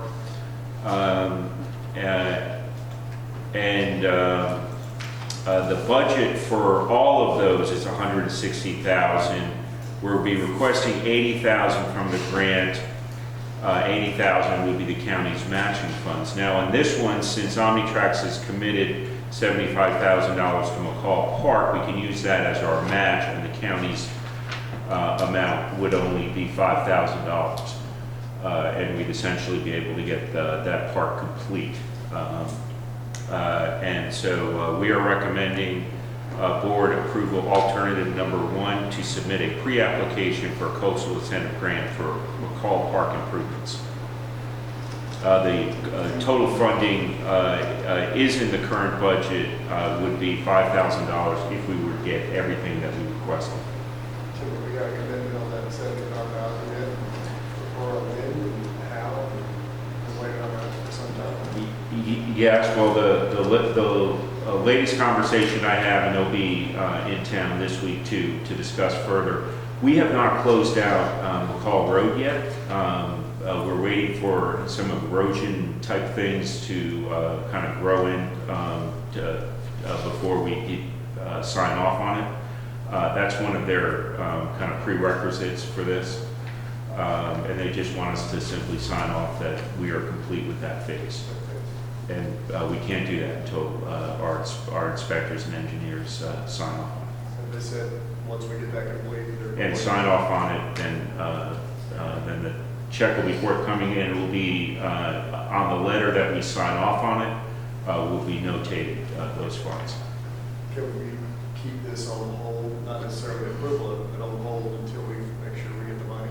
So we're not hung out for 75,000 in case we don't get it. Well, this has got to be by December 6th, so I don't know. It is a pre-application, but Oh, it's for the grant part of it. yeah.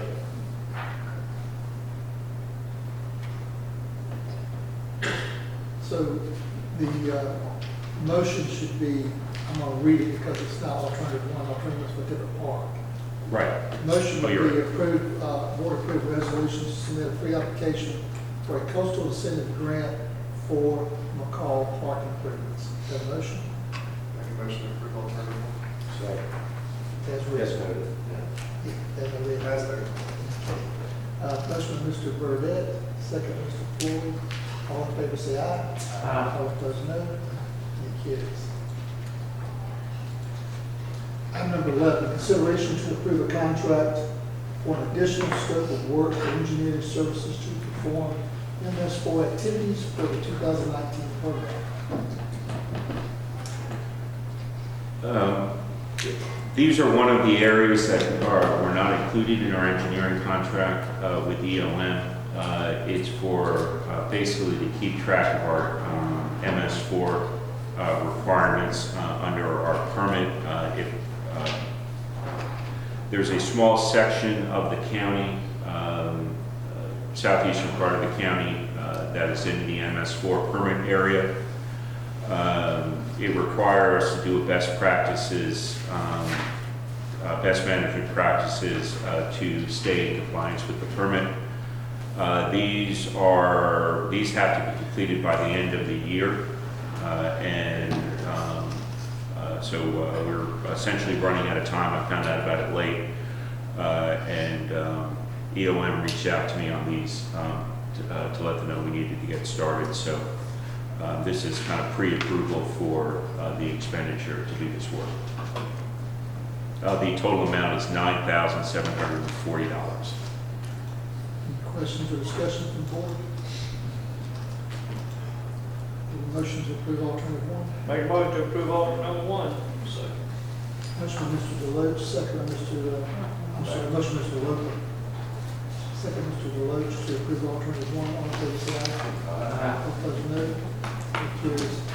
Item number 12, consideration to approve a construction contract between the Board of Commissioners and UHK LLC for a full depth reclamation of Indigo Road.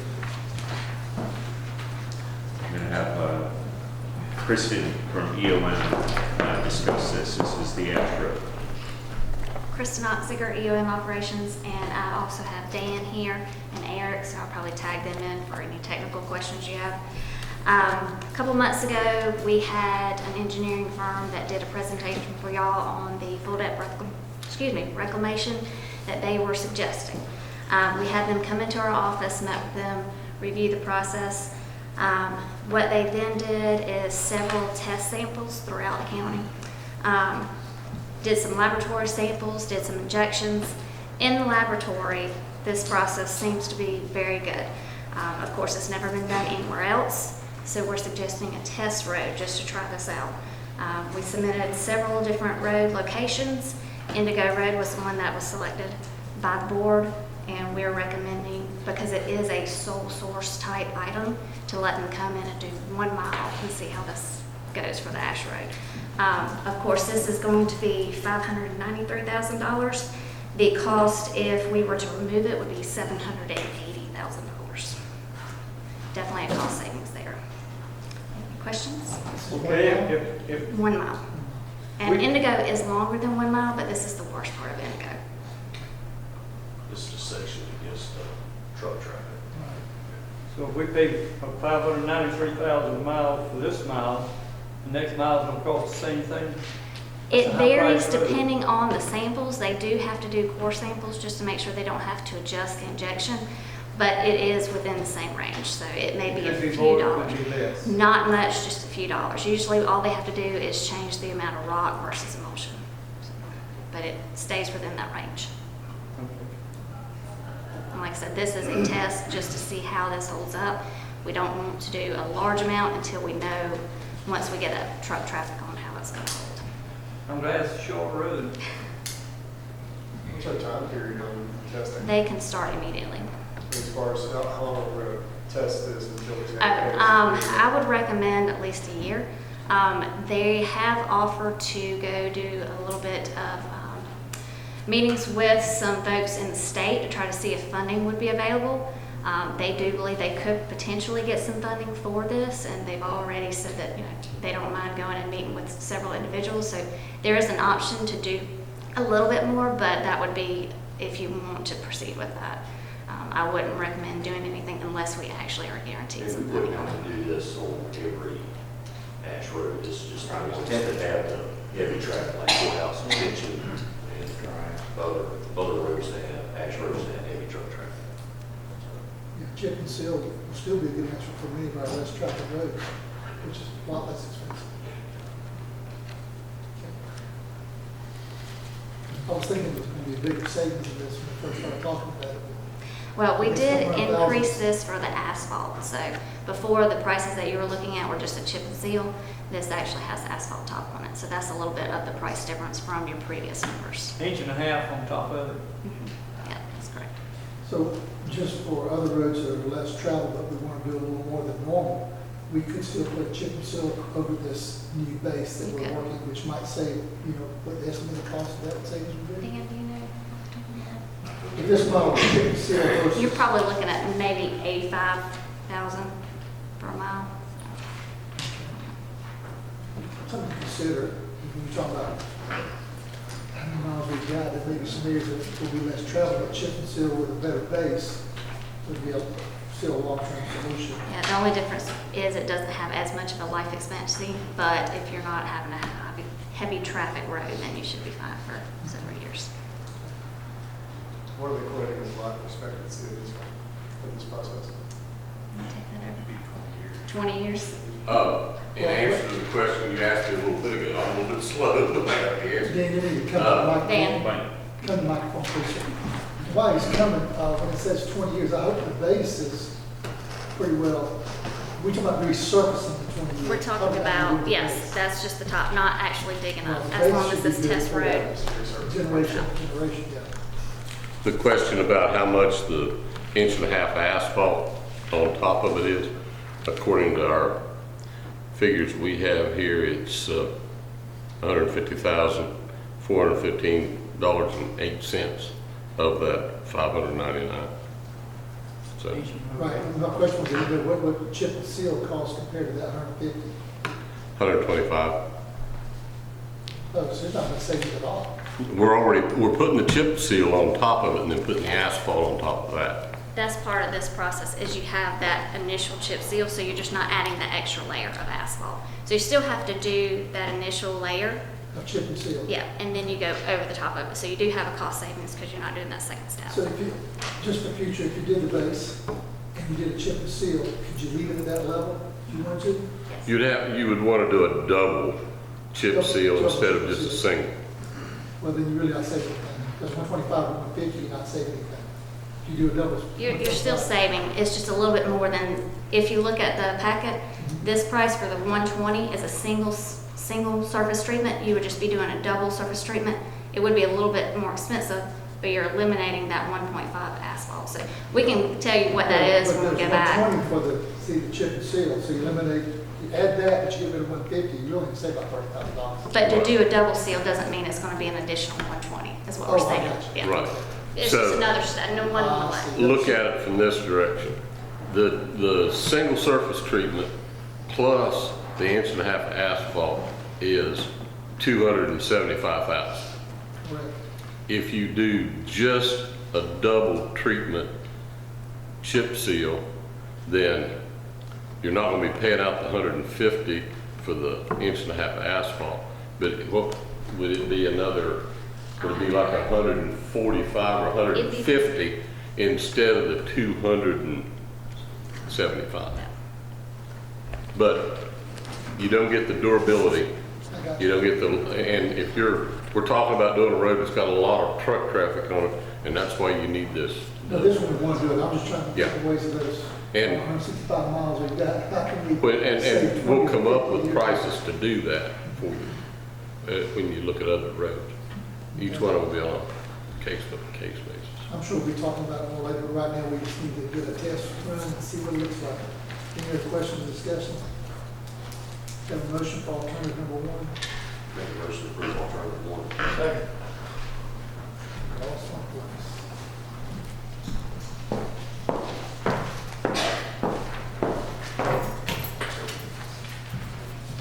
Got a motion, Mr. Deloach, second, Mr. Wilson, for alternative 1. All in favor, say aye. Aye. All opposed, no. Good evening, Vicki Dunn, HR Director. We're requesting to add 2 full-time positions to our 2020 budget. The positions will be added in the Development Services Department. We're asking for a Development Services Director and a County Engineer. We found that with the continued growth of Effingham County, we're experiencing an associated increase in land development and use. We are looking at some stability, or trying to get some stability and governance in that department down there. So our Development Services Director, primary responsibilities will be acting as a direct liaison with EOM, overseeing, reviewing, and evaluating proposals, making recommendations for all areas and services covered by contracts with EOM, as well as supervising, directing, and evaluating all staff assigned to the development services, to include the building inspections, zoning, planning, code enforcement, and the receptionist. We've approximated the cost for 6 months to be $62,396. Now that amount is with benefits, so that's not salary alone. Okay. As far as the county engineer position, the primary responsibility will be to complete and oversee a variety of professional engineering assignments in one or more specialized areas. PE certification is preferred, but we may not require it after review of the candidates, and also depending on who we can get to fill the Development Services Director position. Again, we're saying approximate cost for a non-certified PE for 6 months would be $50,000. Again, that's weighted with benefits cost. Staff recommends alternative 1. There would be some funding required, additional funding that we'd have to get with the Director of Finance for a budget amendment. And attached also, I've got the 2 job descriptions for the Development Services Director and also a county engineer job description. Questions? Question, discussion? Just want to say, this is not because of the job EOM is doing, it's just the due diligence on our behalf. Yes, sir, that's correct. They're doing fantastic. Yes, sir. Nothing ever reflection on them whatsoever, but I mean, the due diligence to us, it's a wise move. Absolutely. Any other question, discussion? No, motion to approve alternative 1. Make a motion to approve alternative 1. Second. Motion by Mr. Deloach, second by Mr. Burdette, to approve alternative number. Well, I heard, he's questioning my ears, I heard Dave. Last time I gave it, Mr. Lopez, I'm just switching back and forth. What's the time? There's no more in a second. There's no more to say. All in favor, say aye. Aye. All opposed, no. Carries. Thank you. Item number 14, consideration to approve the second reading of an ordinance to amend Appendix C zoning ordinance Article 9, amendments to map or text, Section 9.1 of the Effingham County Code ordinances. And so this is just the second reading from our last meeting on November 5th that speaks to zoning map amendments coming directly to the commissioner as opposed to going through the planning board. So staff recommends approval of the second reading. Got a motion to approve second reading? Make a motion to approve the second reading. Motion by Mr. Deloach, second by Mr. Floyd to approve the second reading. All in favor, say aye. Aye. All opposed, no. Carries. Item number 15, consideration to approve the first reading of an ordinance to amend Article 2, Section 9, dash county administrator of the Effingham County Code of Ordinances. Yes, sir. So some time ago, you all decided to consider changing your form of government from county administrator to county manager, and you asked the county attorney to devise an ordinance related to that. You also have a draft that was done by Mr. Billy Beckett, who was our intern back in June. The ordinance has been outlined in our ordinance format, believed to have the changes as directed by the board. So this would be the first reading of that ordinance. The second reading will be on December 3rd. Okay, so any question or discussion, we'll approve the first reading. If we have something we want to adjust, we can always make that at the next meeting. Well, I got a good many adjustments on it, but we can go ahead and do the first reading. Okay. You want to highlight those now so we can all be considering them? Start on H on the first page. Well, 3 of 11, actually. Okay. All right. And then everything, well, that whole thing to the next page and all the way down to I and J. You want to tell us what you want us to consider on number H, what we're looking at changing or? Well, they're talking about the Well, no, that would be all right. That would be all right. The next one is Christie. In other words, he would have the ability to do that, and where's the one about HR?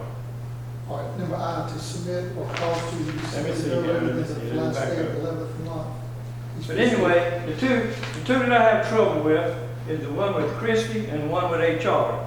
He's talking about in here, and I read it, but I'll just tell you what it is. On HR, it says he's got the authority to hire HR, but we already have an HR person. So what I'm saying, all this reading and all this stuff, he's over HR anyway, and they would just have to work together. And you eliminate a bunch of this talk. And the same way with Christie with the CFO.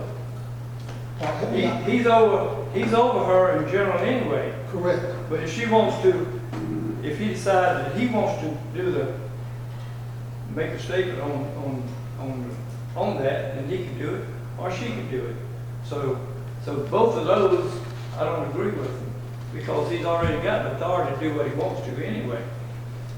But I think Billy, he's a pretty smart fellow, but he puts stuff in here that we don't need. We already have an HR person, and we already have a CFO. Okay, let me jump in just to get clarification from my attorney. I don't think this is the idea that he would go out and eliminate a particular position. I'm not saying that. I'm saying the way he wrote this, we didn't have an HR person. Right, well, this is going to give the current administrator who will be a manager or the future, the ability to hire an HR or any other department position. It doesn't mean you're going to eliminate it. And I understand that. For that We reason, already have an HR person. And we also have already have a CFO. But when the HR person leaves, If we lost her, she quit, he's got the ability to rehire that position. Yes, I understand that part That's what too. this is. I understand that part too, but that's not exactly what he's got. He's got permission to do he's got permission to hire anybody he wants to. It doesn't have to be particular HR let me read or it, the that's what CFO. we'll do, and I'll make sure we get, so we can get it. I tell you what, just go ahead and pass this, and I'll relook at this, and before we do the second read, I'll have it all down in writing, what I'm against. I just want to be able to consider it with you though.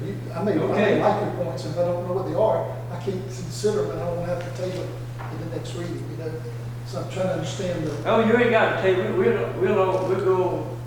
I mean, the next reading. I'll have something for you for the second reading. Right, but if that's the first night I understand, I may not be able to work through it in one night. And I've got 2 weeks I can work through if I understood some of the objections now. Okay, well, I'll read this and I'll get you something on it, what I think about it. That'd be helpful. That'd be, yeah, if As long as we got some time to look at yeah, what if anybody's got some objections, we give them to the manager or to an administrator or ourselves, and let's talk about it so we can. And I told him yesterday that I would talk to him after we had the first reading, didn't I? Yes, sir. Okay. We're good.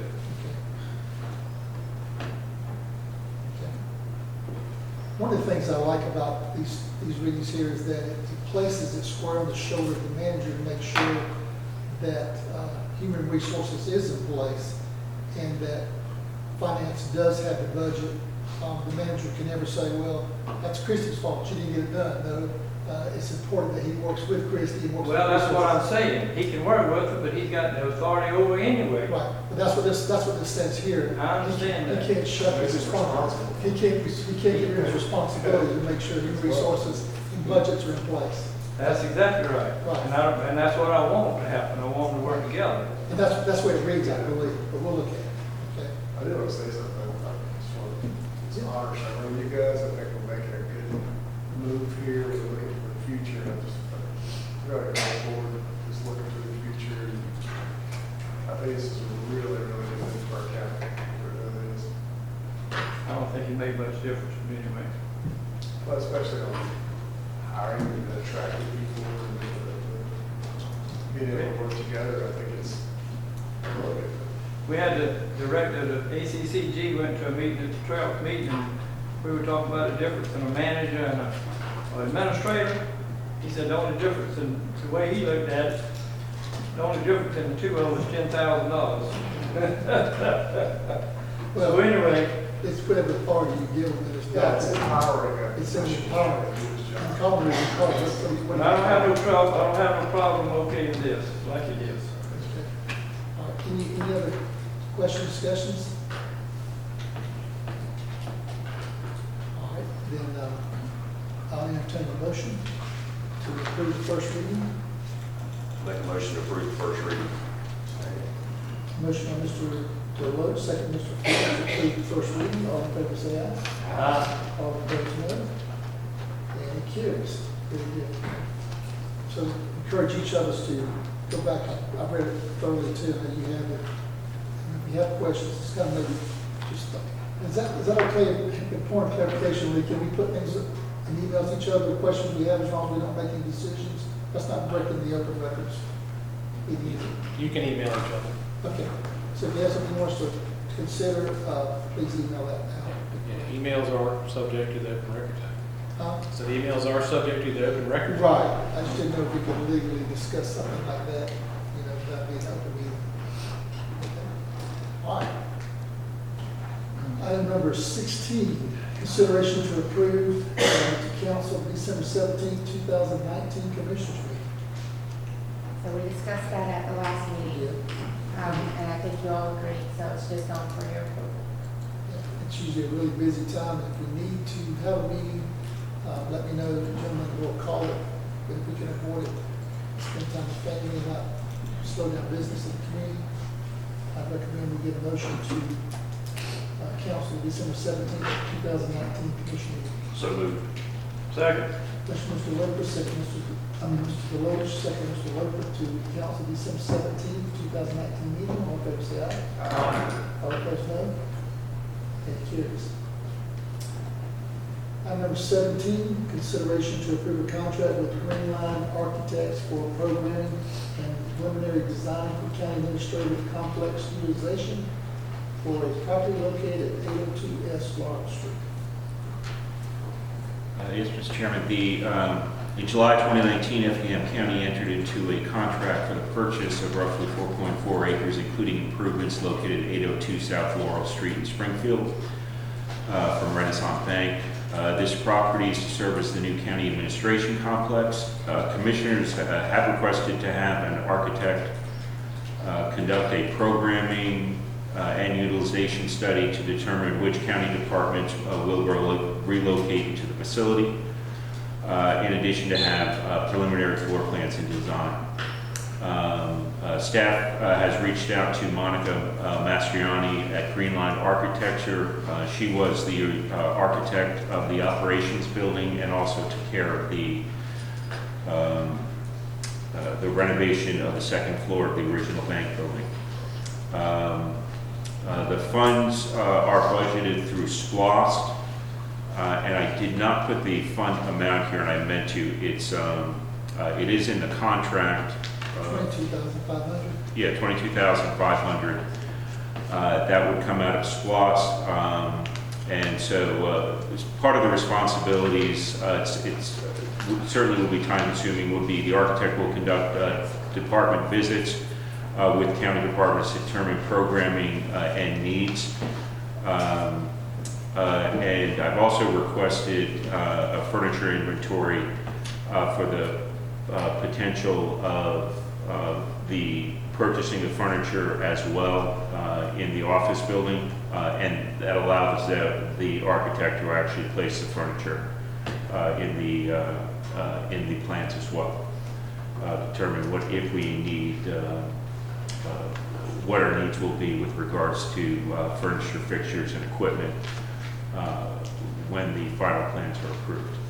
You're talking about looking at the current office equipment that's there now that they may want to leave behind, or to like other office equipment like purchase? Excuse me? I know they asked us about if we were interested in purchasing any of the office equipment they have in there. Correct, and that's the stuff we want to inventory, just A, so she can include it in the plans, and B, if we have determined what we want to what we're purchasing, because not all of it's for sale, but I would say about 95% of it is.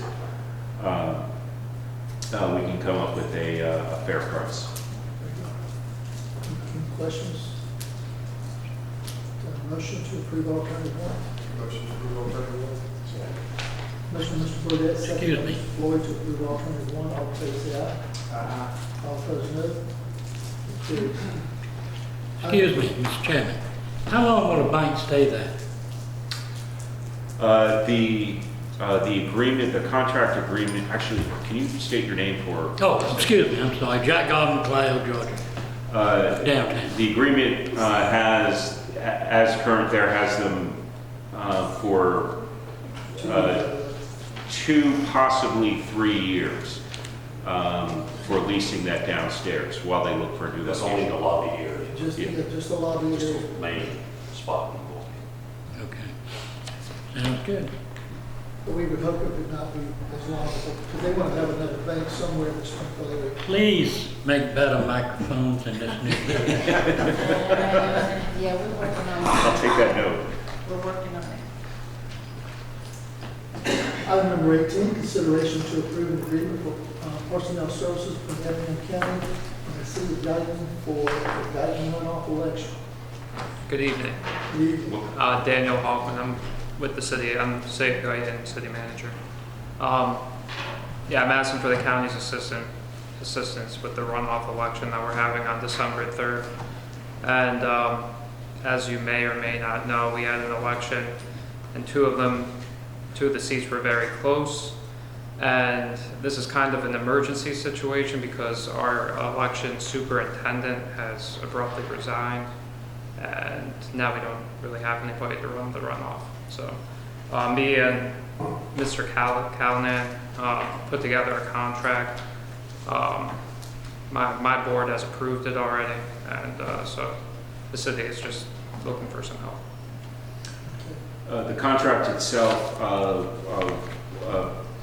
it is subject to the Board of Elections. It's a separate board, even though they're administered through the Board of Commissioners.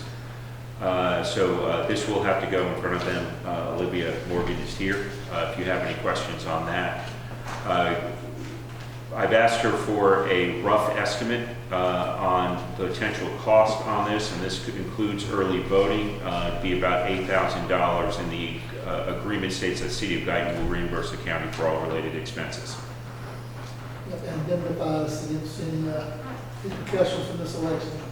Well, correct, and we made sure that there's something in there that if there's any legal challenges to the election, those costs are also incurred by Guyton as well. Not that there would be the challenges. No. We're fine with that. We understand. Ladies, you want to Yes. speak? I feel that this is going to create a hardship with our department, and realistically, we have 2 days to figure out early voting, go through everything that their clerk did or did not do, and try to build an election from top to bottom. So, I voiced my concerns to Mr. Callanan and to my board, so I just wanted to say that. And does that mean that is the compensation adequate for our county and what we're doing to cover the hardship, or? Yeah, and we're going to be looking at, and I have to sit down with Vicki on this, and I'll invite Olivia to attend, just on figuring out, because some of it's going to be paid, may have to be paid in overtime. We may be looking at bonuses as well on this, because it's just it's a lot of extra workload for these folks. Obviously we'll be reimbursed on it, for our expenses. So we want to make sure that the employees are taken care of. So I just want to repeat this. So as Olivia said, we're coming in short time to get this together. We have no issue with liability. I mean, we will be protected within the contract. Within the contract, that's correct, and I've had the attorney review it. Okay. Olivia, is your concern about compensation for this, or is it? It's also a concern, yes. We are in the process of implementing new equipment and trying to figure everything out for 2020. And then time constraints, they had quite a bit of issues. And we've got to sort through all that and get everything. And I believe they're supposed to start early voting Monday. So, Is there anything we can provide or do to help preparation, or what would you suggest? we're gonna have to hire staff, poll workers, obviously. I wanna bring in our own poll workers, and, you know, train them ourselves, you know, do a top and bottom, how we would do it, how the county standard is. And then we have, the day after the election, we have training that we have to go to for the new equipment. We have an election conference the week after that, Monday, Tuesday, Wednesday. The election has to be certified by the 13th. You know. So this election, many of your staff have got to go to training Yes, for other things. yes. This is on the 6th? On the 3rd, December the 3rd. And you got to be certified by the 13th? Mm-hmm. We have training on the 4th and the 9th through the 11th.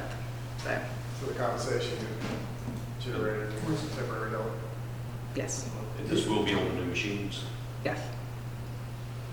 Yeah, the conference, the 9th through the 11th, is to maintain our certification through the state to run elections. So that's mandatory. Well, you guys do a wonderful job. I hate to put more on you than you're able to handle, but I know we want to try to help our sister city out as much as possible. So just keep Tim apprised and us of what we need to do to make this not be a bigger project than it's already going to be.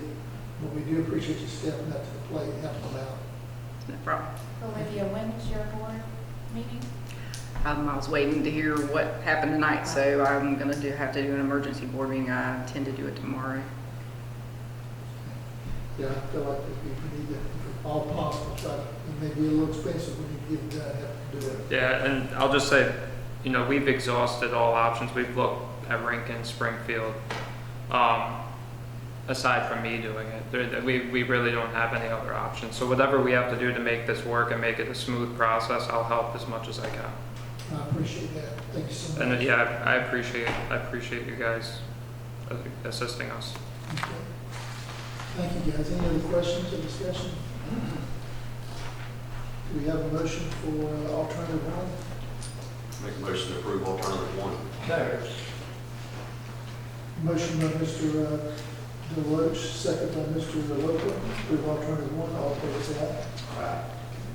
All opposed, no. Carries. I hear ties, so I have to give it back and forth.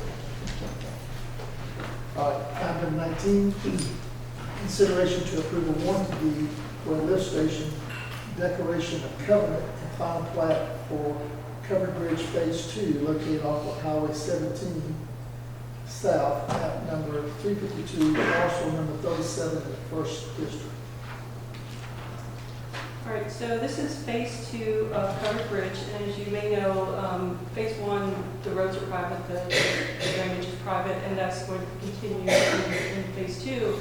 So this is a little different from many of the final plats that you've approved this past year.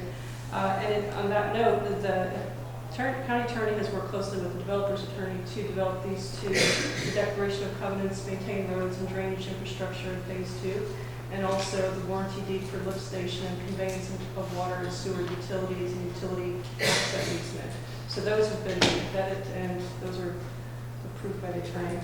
Public Works staff have inspected phase 2 and recommend approval of accepting water, sewer, and drainage infrastructure. Engineering staff reviewed the plat and are okay with everything on that. Staff have reviewed the plat and all the paperwork, and everything is as we expect it to be. So at this time, we're asking you to approve the final plat and also the warranty deed for the lift station and the declaration of covenant to maintain roads and drainage infrastructure in phase 2. So it says accept the right of way and infrastructure, that covers the things you just said. That's what I thought. It's assumed there. I'll make sure it's a little different wording. Okay. So the motion is for alternative one. Any questions or discussion? Do you have a motion to approve alternative one? Make a motion to approve order number 1. Second. Motion, Mr. Loper, second, Mr. Lloyd. You got to quit. To approve alternative one, all in favor, say aye. All opposed, no. It carries. And the last item, new business is number 20, consideration to approve the final plat for A. Craig Johnson for a final lot development located along Courthouse Road, map number 389, parcel number 17 in the 4th District. Chairman, I'll recuse myself. Okay. Mr. Lopez recused himself. And left again. And this is the grant of somewhat unique situation. This is proposed a split of 5 parcels off a 20-acre tract that runs between McCall and Courthouse. And so it's not a conventional subdivision with infrastructure because the county's not providing water, sewer, there's no new roads being developed. And yet it is a split of 5 parcels off parent parcels, so the zoning administrator did not have authority to sign it.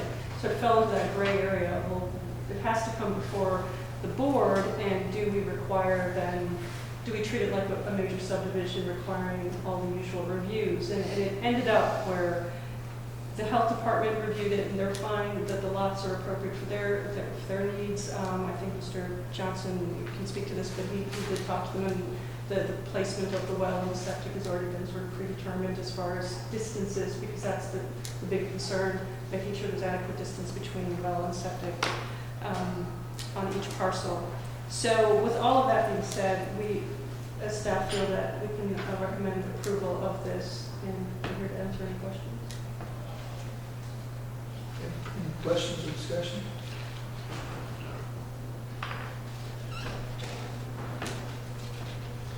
There's not one well, it's individual wells, or is there one well? It'll be individual, yeah. Individual wells at time. Okay. There's no county water sewer available Right. adjacent to this. Right. Do you have a motion to approve alternative one? Make a motion to approve alternative 1. Second. Motion by Mr. Deloach, second by Mr. Floyd, to approve alternative one. All in favor, say aye. Aye. All opposed, no. It carries.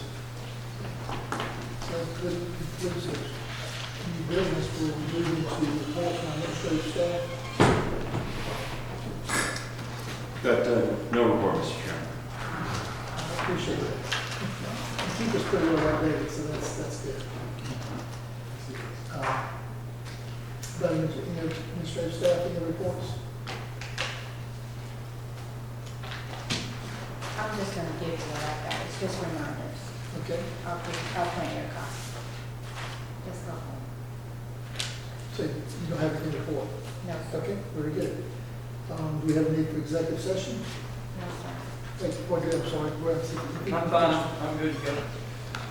You may have said this earlier, but what's the plan, since we only have one meeting in December, and our time is running out with our agreement with South Bank, so we're going to have that on the next agenda? We could have that on, well, the understanding is we've got a purchase, we've already agreed to purchase it, is that correctly? So technically, we don't have to do anything. Our due diligence just expires. So we need But we additional discussion on. My understanding, correct me, because I had the same question at the meeting, is that we don't have to take a vote because we already made a vote for a contract. They've accepted it. We just need to close it. I know me personally, I'd like boards to have at least a bare minimum discussion item on it, just to state, hey, we got an appraisal, we're going through the process, just to state, because I mean, that's a seven-figure taxpayer decision there, and just want to go on record us saying that we feel good about the purchase, and at least, if we don't have a vote, at least make a public comment from the board. I think that's excellent. Let's put it on the agenda to have a board discussion, just to disclose all the information that we currently have about the sale price and what we're doing. But not that any decision we make is not important, but just definitely a seven-figure It's more percentage of. Yes. You We know, have a discussion on to maybe the early part of the meeting. in the next agenda. Sure. We're setting up a closing, hopefully in the next 30 days to close on this building. The price is this, and we hire architect tonight, we redesign and so forth. Yeah, just, And one thing we do have to work out is the lease. While the square footage price may be in the agreement, the terms still have to be worked out. So that's something that we could discuss also at the meeting in 2 weeks. So any chance that could be on the next agenda, the lease, or they're not that close on it?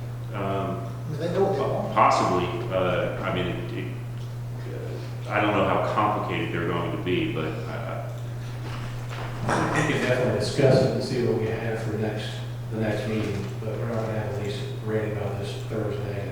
Oh, that's, You know, if we have the terms, it'd be nice to know what the square footage is, what the cost is.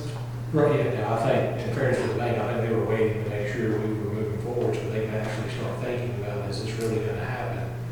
And then they can figure out what their next step is, and realistically tell us, or how at least we be looking at. That needs to be part of the closing. Yes, oh, yes. Okay. So we probably won't close this year, you don't think then? Or will we? I mean, we could, I mean, we have, a month and a half left in the year. On my end, I'll get ready. It just depends how much back and forth we'll go with the lease. But Tim and I will start that communication between now and the next meeting. What better idea the next meeting to tell you? We won't have another meeting after that, so we'll probably close it in January so we can approve the lease and all at that time. Makes sense? Yeah, or we could, potentially approve the terms of the lease, because when we approved the contract, the lease was part of the contract. I got you. So we can do that. I mean, one thing is we can just approve a temporary lease, until the final lease is determined, where the temporary lease is just a carryover. When's the in case last terms day are we have to complicated. close it? I think our due diligence is going to expire either the end of January, first part of February, then we have, I think, either 30 or 45 days from that date to actually have a closing, so we'll be able to time. Okay. So that, pretty good. Yeah. Anything else? Just Floyd?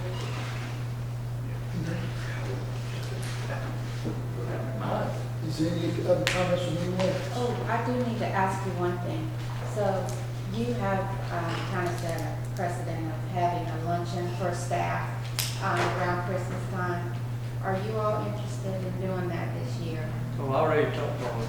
You, okay? Except Phil and they, We're all good? they were. There goes the surprise. I kind of looked at date, what we got on date. There's a lot going on. We'll volunteer Phil for a few things. Okay. So That's what Phil gets from our We'll take meeting care tonight. of We can come up with a date. We'll let you know. I don't know, I'll have to check on the secretary. I think Mr. Wilkins is going to help coordinate that, let us know what we need to provide him, make sure it gets done. And give us some dates. If you, y'all coordinate a date, because all our calendars filled up pretty That's fast. what I'm saying. If you want me cooking, cutting and chopping, I need some time to plan. Look at the 13th. 13th of December. It's probably good, is it? That's a Thursday. Thursday. That's going to be gone. How about the sixth? What's up going on the sixth? 13th's a Friday. What did you say? Sixth.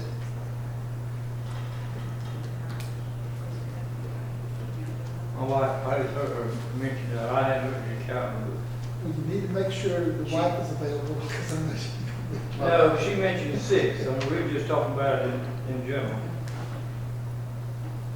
What is the sixth? Is that on That's a Friday? Friday. You pick up some dates, shoot it to the board, and we can email back, see how many can be at each of those dates, 6th, 13th, or whatever. You okay with the sixth, as far as you know? No, sir, I'm going to be in California, the 6th and 4th meeting for. We'll save you a bone. I'd love to have you serve, but I will just take the other way. Really, it's 4 days. All right. Any other discussions? We can approve these minutes. Yes. Number 12, we have discussion, we don't need executive session. Okay, all right. We have a motion to approve executive session minutes for November 5th. So moved. Second. Motion by Mr. DeWitt, second by Mr. Wilkie, to approve executive session minutes for November 5th. All in favor, say aye. All opposed, no. It carries. I'm not missing, that's all business for tonight, okay? Do I have a motion to adjourn? Make a motion to adjourn. Second. Motion, Mr. Wilkie, second, Mr. Wilkie, to adjourn this meeting. All in favor, say aye. Aye. All opposed, no. We are adjourned.